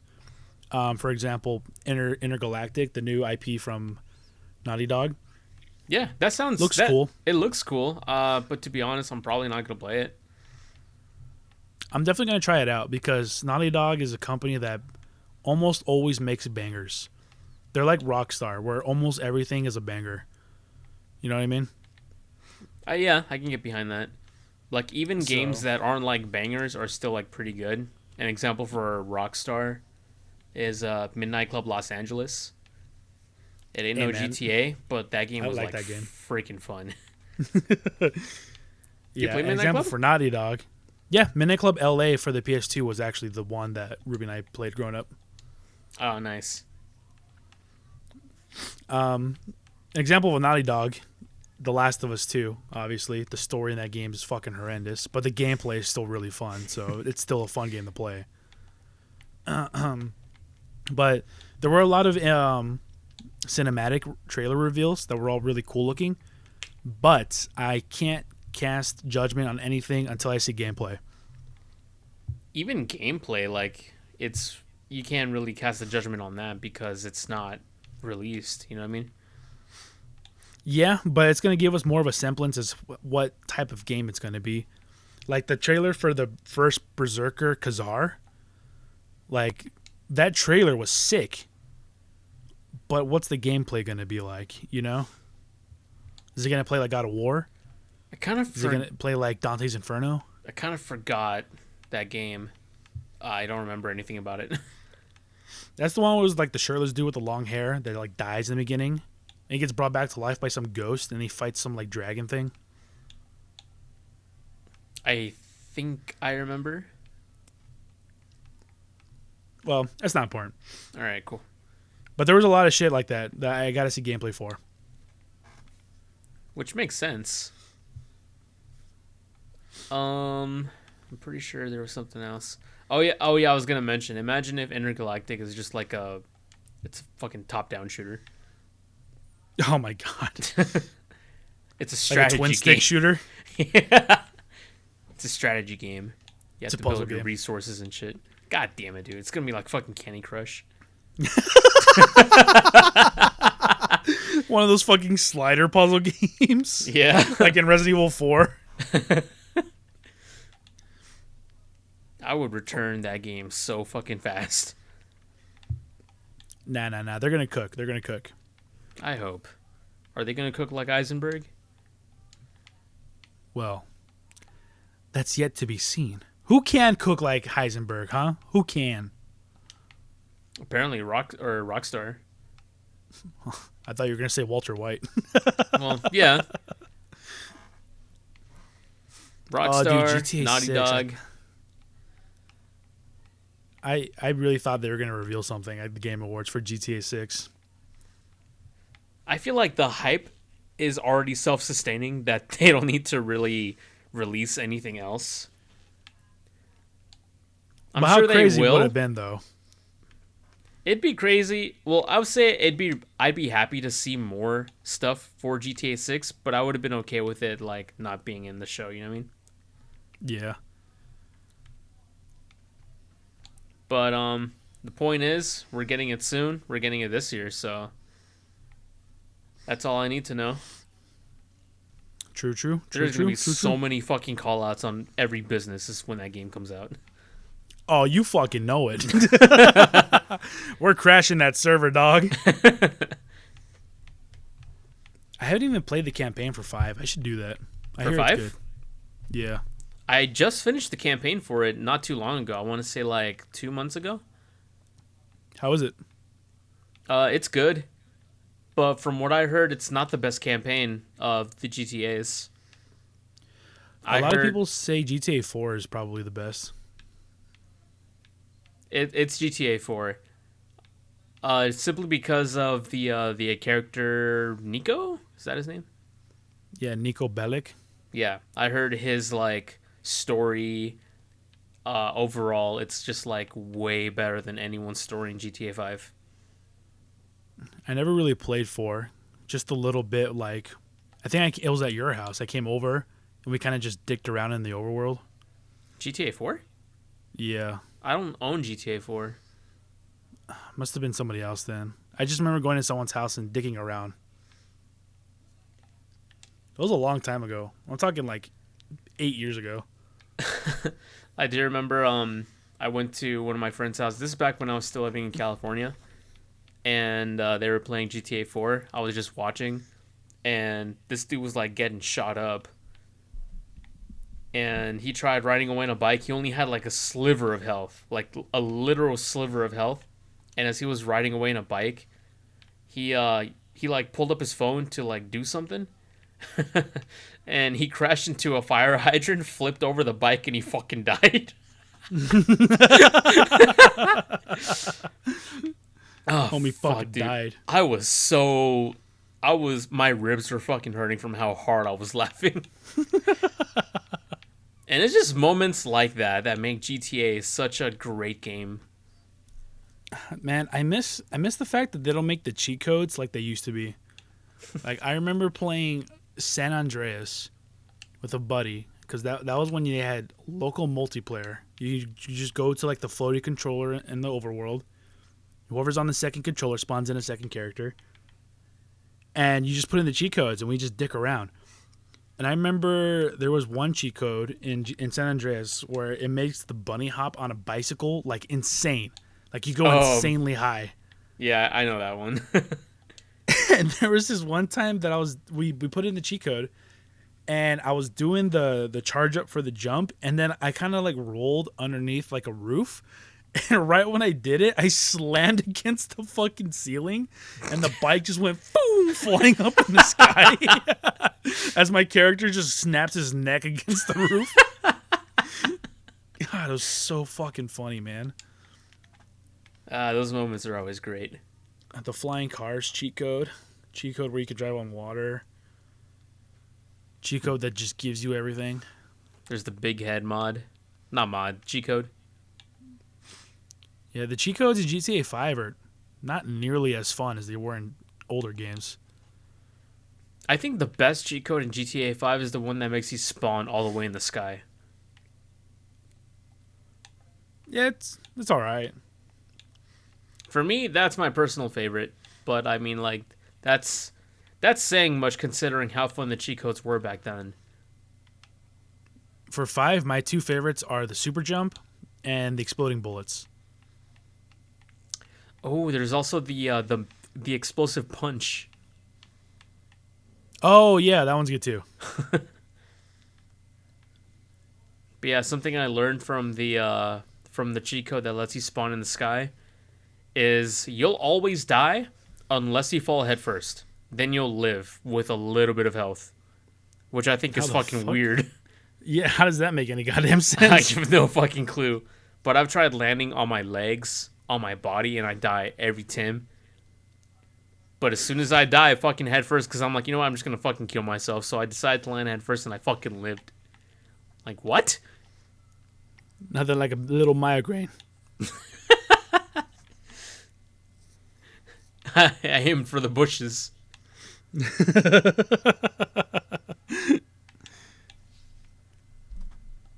But yeah, is there anything else from the Game Awards? I mentioned this to Ruby last time we talked about it, but you know Jeff Keighley, the dude who runs the Game Awards. Yeah. I like how every time he announces a new game, he always has to flex about the game. Like it'll show the trailer, and it's like The Last Descendants, and then it'll zoom out. And then he was like, there it is, The Last Descendants by Studio Cuck and Balls. I remember playing that one last summer. It's a great game, guys. Like, he always flexes that he's already played every single game. It's so funny. They paid me to say great things about this game, so here I am. He's like, yeah, that's it. The new game by this Japanese studio. They flew me out to Tokyo. We were there for 2 weeks, had a great time, got super drunk. It was awesome. Then let me fuck the developer's wife. It was great. Yeah, I hang out with Hideo Kojima all the time. We're actually pen pals. I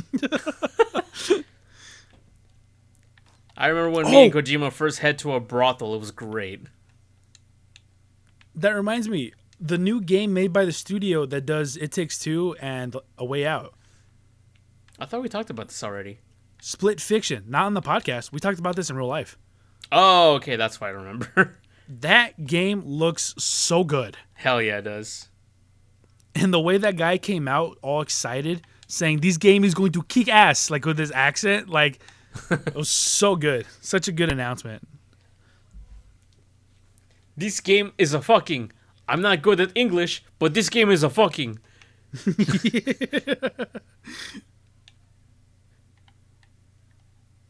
But yeah, that is one game that I'm going to be really excited to play, especially with my wife, because the game is about like two video game makers, or is it two video or like readers, like authors?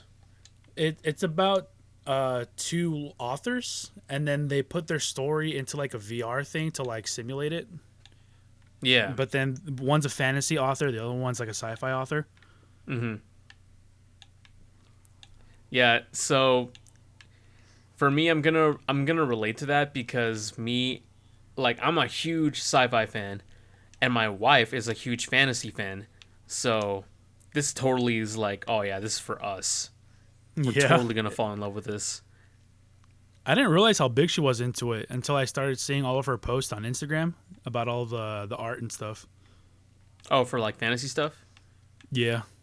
Oh yeah, she She's right now going on a Dragon Age high. Are you guys are going to the Christmas party tomorrow? Yes, we are. I got something that's gonna make her super fucking jealous. Oh, Yeah, I'm not gonna say what it is, but I'm pulling up in it, and it's gonna be great. pulling up in it. Uh huh. Oh, you got a onesie. We'll call it that. All right. But yeah, Split Fiction looks great. I'm super excited to play that one. Can't wait to play it. It's bound to be Game of the Year material. For sure, dude. Even A Way Out, it was a great game. Not as good as It Takes Two, but even if A Way Out was nominated for Game of the Year, the year it came out, I would have been okay with it because it was a great game.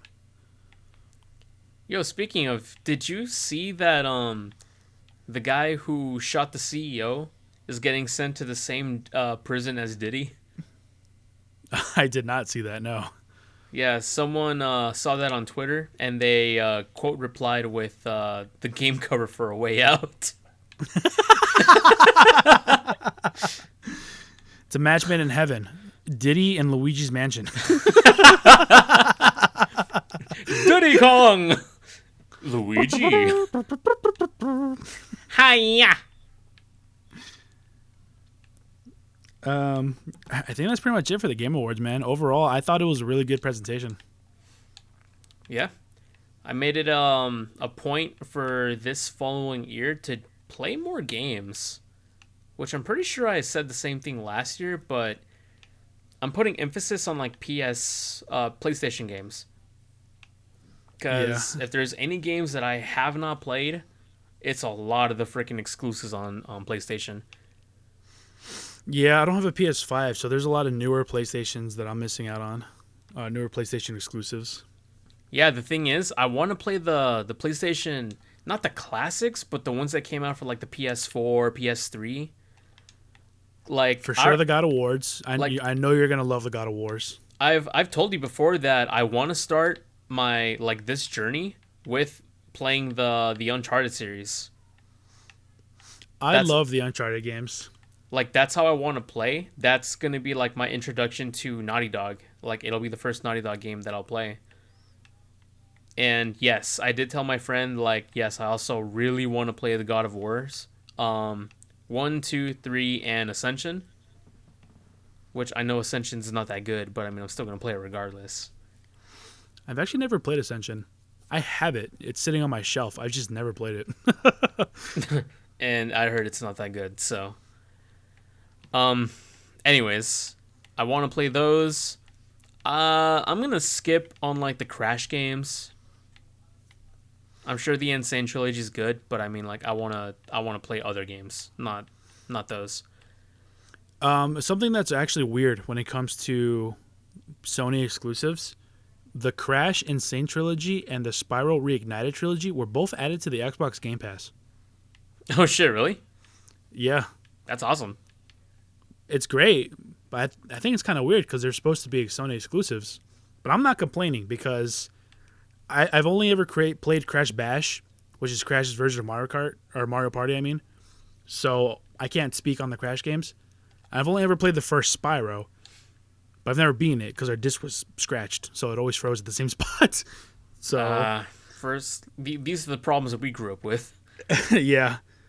So I can't really speak to them too much, but I hear they're great. Dude, it's funny that you mentioned that because I've actually been I've been reminiscing on this game that I used to play on the original Xbox. It was called Defender. It's have you heard of the Defender game from Midway? It was in an arcade cabinet. It's just a little ship and you shoot aliens. Okay, yeah, I have done that then, yeah. The same company decided to make a 3D game with a story, different ships and all that stuff, so you're not just blasting aliens for no reason. And you have this colonel that talks to you throughout the missions. And I specifically remember one day my disc was scratched or something, but in the mission the colonel will say there's infectors on the way, Commander. And that specific day, it kept repeating that line like infectors on the scopes commander, scopes commander, scopes commander. And I'm just like, oh fuck. It's one of And those. and I was watching this long play because I wanted to like I can't play it because my Xbox doesn't fucking work. So I decided to like just watch a long play. And every time I hear that, I fucking hear that same line repeating in my head from that one day. And I'm just like, oh fuck. I was scarred. This is true PTSD. Inspectors on the folks commander, folks commander, folks commander. Yeah, old school gaming, man. I think discs are much more scratch resistant now these days. They definitely are. It's kind of like how I'm pretty sure they did the same thing with like Blu-ray, where Blu-ray discs can be scratched, but they'll always read no matter what. And I'm pretty sure they're using that same shit with the game discs. It would make sense, yeah. The one thing that I can't stand about modern gaming, though, is the fact that you can no longer instantly play games from the disc. You have to download that shit. That's literally the only thing that I don't like. Yeah, that is annoying. You know what game I started playing? Or started replaying? Replaying, Devil May Cry. No. This is more of a... No, it's a worse game. Okay, well, what is it? Starfield. Oh, why? So because I wanted to at least finish like the main story and finish off some of the quests that I was doing, because I didn't pop in the disc, it's on Game Pass. I only started playing it because I'm like, damn, I really want to make another ship. And so I went in, don't have credits, so I'm like, fuck. So I need to do some quests, get some credits so I can build a ship again. And I'm like, all right, I might as well just like finish all of these quests. I'm not gonna pick up like any new quests. I'm just gonna do all the lines that I've been working on since I first got the game. Like, do you remember that United Colonies like Terramorph quest? Yeah. I just finished that yesterday. I know I finished that quest, but I don't remember anything about it. It's just like, oh, the history of this planet, Londinian. It was a peaceful city or whatever, and then these terramorphs started attacking. They had to destroy the spaceport, blah, blah, blah, blah. And it turns out that this like really common bug, the heat leeches, are found on like every ship. And terramorphs are just like adult heat leeches. And That's right. And there's a plant called the Lazarus plant that it accelerates their growth. So That's they'll right, instantly yeah. turn into terramorphs and stuff like that. If I remember correctly, some government official like planted them on the ships too. So the guy who like ordered the bombing of Londinian in the first place was the person who like set up the attack on New Atlantis and all that shit. Right, yeah. And he's like, "Hey, I'll slip you a $50 bill if you tell the brass that it wasn't me."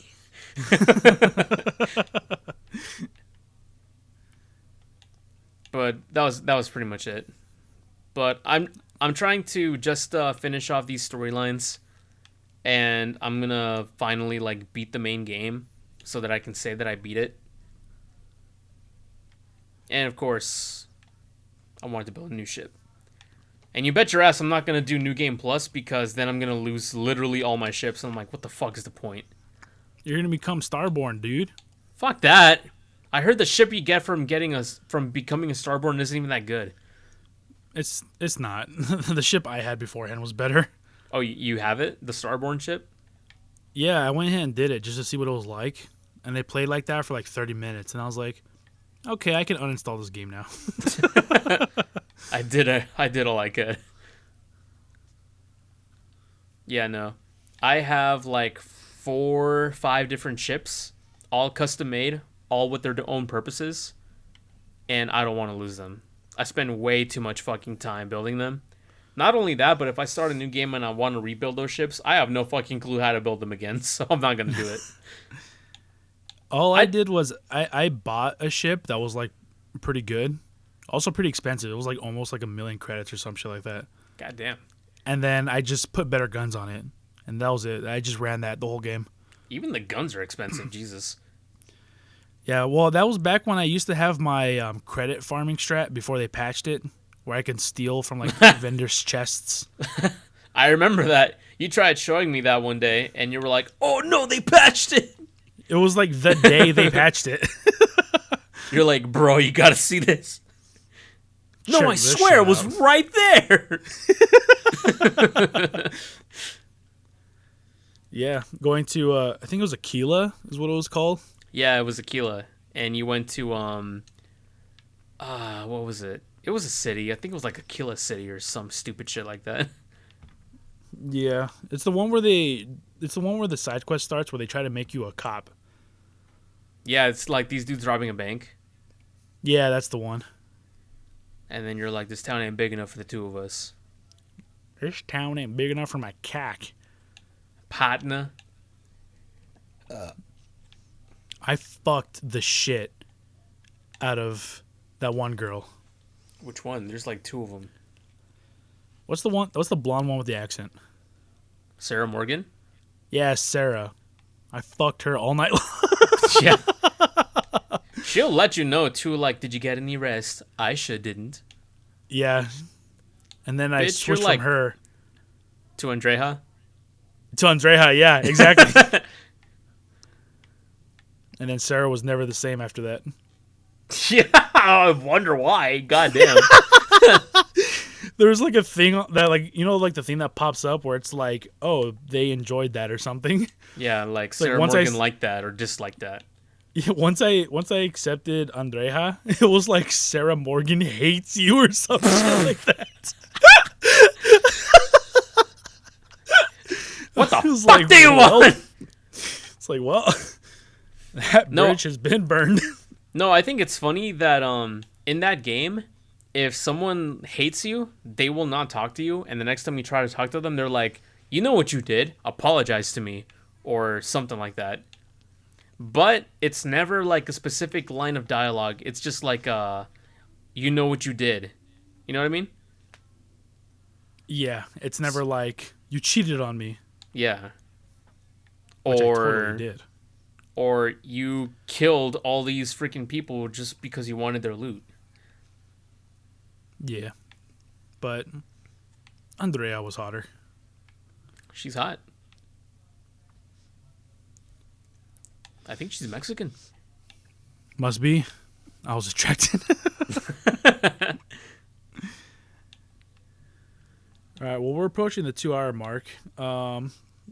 Did you want to talk about the domestic abuse guy, or do you want to wait for Ruby on that one? Because I've seen that video. Oh, you saw it? Yeah. Dude, I can't find it. I was- might still have it on my Twitter. Oh, you saw it on I saw it on Instagram. And I know I saved it, but I tried looking for it earlier and I couldn't find it. I'm like, "Damn. They probably got rid of it because of it was showing blood." Yeah, the video that I saw on Twitter, you can see the blood, but they put a blur over it, so it's not like full blown. Fucking gay. I'm pretty sure I saved it, but if I didn't, it shouldn't be too hard to find. Yeah, I know. We're just gonna like rapid fire this topic. Essentially, this there was a woman who was filming. I don't know if it's her husband or her ex or whatever, filming a guy outside their house or her house, whatever. And he was like pounding on the door, and he was saying stuff like, "Oh, stupid bitch," and then he goes up to the window where she's recording, and he punches it, and then like half a second later, you just hear him go like, "Oh my god!" And then he like goes up to the broken window and is like, "Amy, please call the ambulance. Amy, please. Oh god, Amy, please." Yeah, but And she just this- keeps recording. Yeah, and this guy is like bleeding profusely, but it's his fucking fault. Who punches glass? Dumbasses, that's who. Yeah, and it was crazy because at the same time, like he punched that glass and like burst it, you can see a little bit of blood just like flying out. Oh, it's not a little bit. There's a lot of blood on that window, like instantly. Like he sliced into like a major vein. Probably, yeah. Maybe even an artery? I don't know. Ooh. You will? Oh no, not my IOE. Oh But, god. I did not like the way I sounded. Oh god, that was disgusting. You gave yourself the ick. Yeah. I'm gonna take the advice of low tier god. I don't know who that is. He's in the fighting game community. He plays games like Street Fighter and shit. And one of his main memes is him saying "kill yourself." Oh, okay.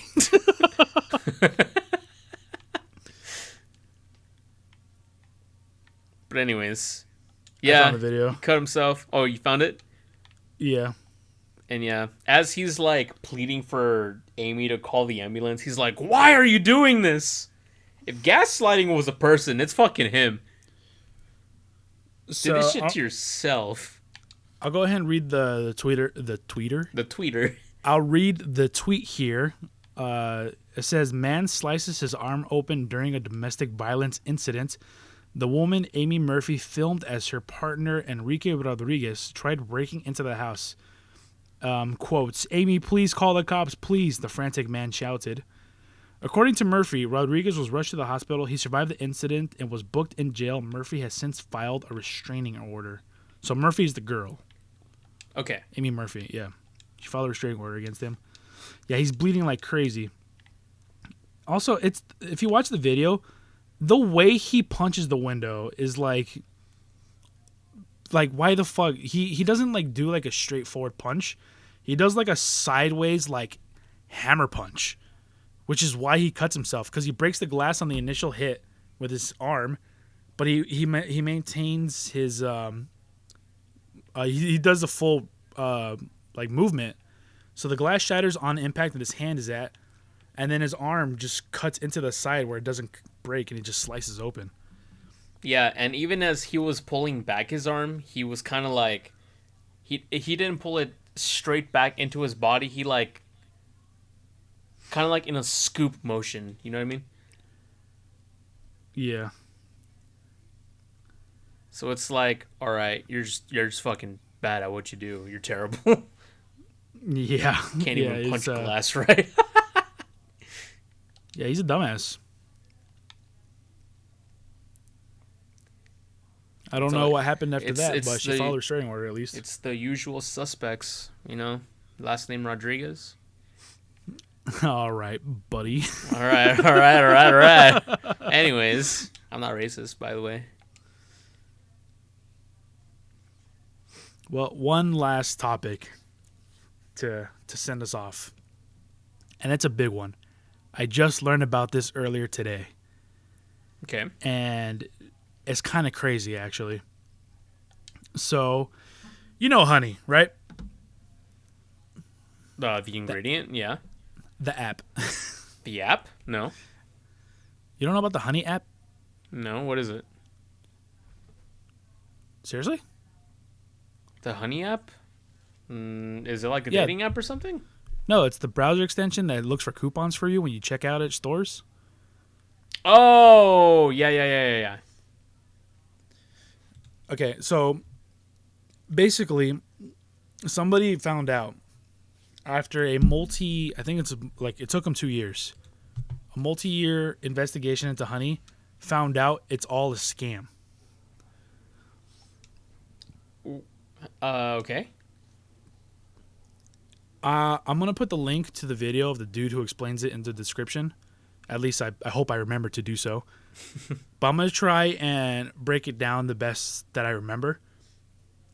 Essentially what happened is honey is an extension where when you go to check out at stores on websites that are affiliated with honey, a little pop-up will come out and it'll say, hey, let's look for coupons. And then honey will look for coupons, and if it finds a coupon, it'll apply it and you save money, right?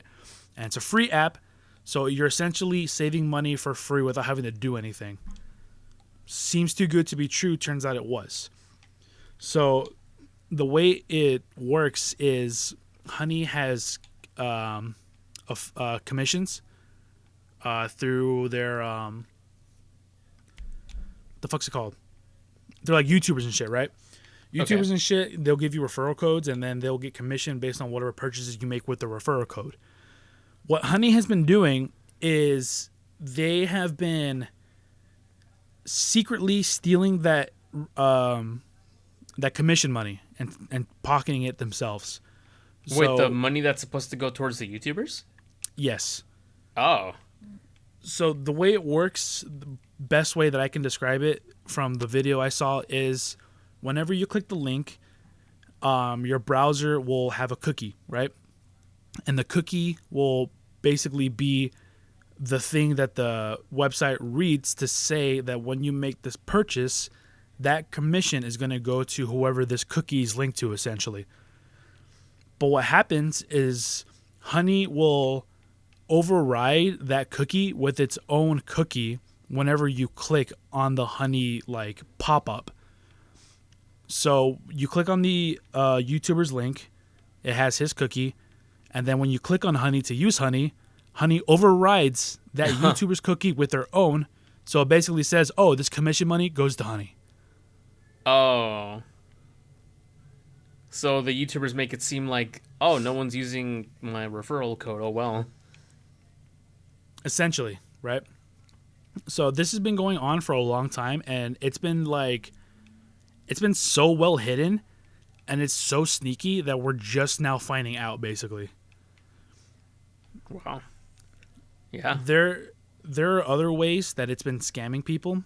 For example, the whole looking for a good discount code is actually not true. Also, it was revealed in a podcast that whenever you sign up for Honey to use on your website, like you're a website owner and you want Honey to work on your website, you can determine what codes work with Honey and basically curate what codes Honey is allowed to find. So you can purposely make it to where Honey will only find shitty coupon codes, or make it to where no coupon codes will work. Or another thing you can do is you can customize coupon codes. Let's say there's a Honey specific coupon code like Honey 5. Right. You can customize the percentage of discount it'll give you. So if it's normally supposed to be like a 20% discount, you as the website owner that's having Honey sign up for your website can be like, no, that's actually only going to be a 10% discount.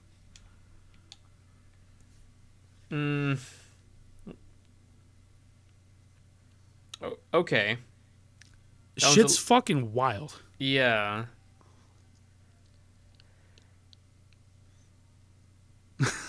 So that's probably why I don't hear anyone advertising it anymore. Well, a lot of people still do, actually. Like, the biggest YouTuber on the planet, Mr. Beast, still advertises for Honey. Oh, damn, really? Yeah. Well, I guess he never found out because he doesn't have he's not really needing money. Yeah, I guess so. I have the video here somewhere. I'm gonna link it to the Discord so you guys can watch it, but also so I can remember to link it later on as well. Fair enough. Totally not for our information, you know what I mean? Yeah, totally not. Yeah. So that's the best way that I could explain it without sounding like an idiot, basically. We let the experts read you this. We are not experts. And it's not a super long video. This video is like 20 minutes long too.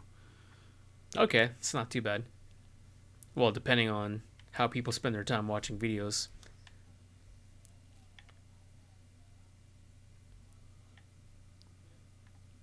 Okay, I think I'm back. You're back? What do you mean? Okay, I can hear you. I was like, I lagged for like a second. I couldn't hear you. Oh, okay. Okay, what were you saying? I don't know. I All don't right, well, think Honey's a scam. Yeah, I was gonna say I don't think I said anything important. So if there's anything you want to take away after today's episode, is don't use Stitch Fix or Honey. Yeah, we're the anti-advertisers. We only advertise genuine products that we truly enjoy around here, which is why I will talk about Gamer Subs all day long. I'm gonna talk about G Fuel. I actually haven't drank G Fuel in quite a bit. I had Gamer Subs earlier today. I've just been drinking like coffee and stuff, and whenever I'm at work, I'll buy a Celsius if I really want to. Gamer Subs is perfect for me because it's that boost in the morning, and it's a lot easier for me to get like a cup of that ready than like a cup of coffee. Fair enough, yeah.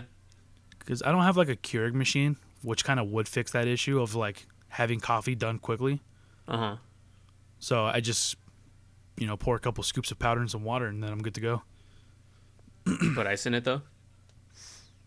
No, I just use water from the fridge. Oh, so it's already cold. I see now. Yeah. For me, I'll use like water bottles that we just have, and it's room temperature. So I throw a few ice cubes in there. You don't just keep some bottles in the fridge? No, I don't. I'm not a big fan of cold water, honestly. Hurts my teeth. For me, it depends. If it's a hot day and I'm out and about, I want cold water. But when I'm at home, or if I'm be talking a lot or something, then I do want room temperature water. That's usually my case. Whenever I do drink water, that's like cold, it's at work, which I want cold water because I've been working, Yeah. So because the water bottles here are they're always room temperature because it's whenever I'm drinking water at home.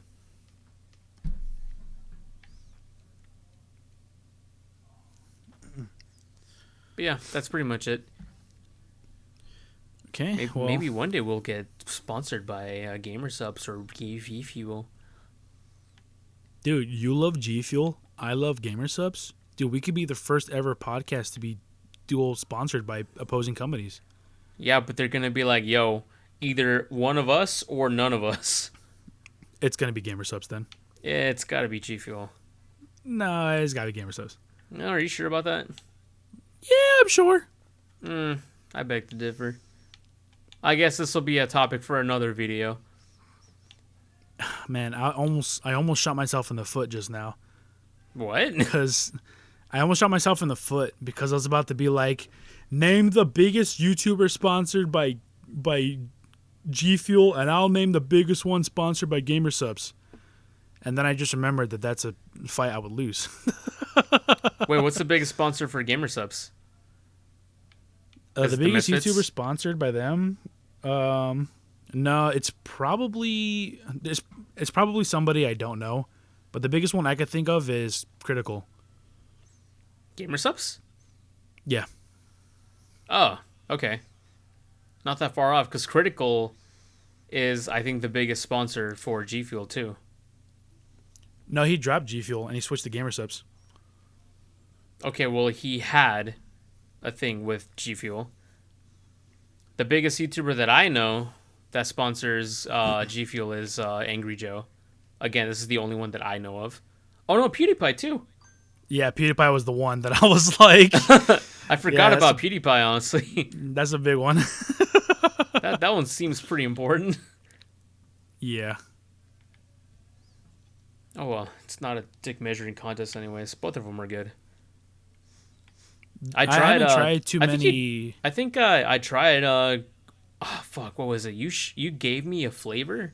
A taste of a flavor, and it was really fucking good. It was like a watermelon flavor or something like that. They do have one that's just like watermelon something. I forget what it's called. I've tried a bunch of Gamer Sub flavors now, but the only G Fuel flavor I tried was the peach rings, and that one's good. Another one that I can't remember, but they were both good. Dude, one of my personal favorite flavors is the Elden Ring Crimson Tears. That one's so good. It's prickly pear. I never tried that one. Swagger Souls just came out with his own flavor of Gamer Subs. It's called Crusaderade. I haven't tried it yet. It's got a nice ring to it. Yeah, it just came out 2 months ago, I want to say. You thinking of getting a tub? Yeah, when I get my next order in, I'm definitely gonna get more of Good, which is Smitty's flavor, more Grandpa's Ashes, which is the Goons, and then some Crusaderade. Maybe one day I'll make my own flavor. We'll call it Gaia's Semen. I already know if we ever actually did get sponsored by something like that, and they actually gave us a flavor, I already know we're calling it Bean Dip. Ah, okay. I think I like that better. I don't know what flavor we would go with, but that's got to be the name. It's just gonna be bean flavored. I don't know about that one, Chief. Spicy jalapeno, bean flavored.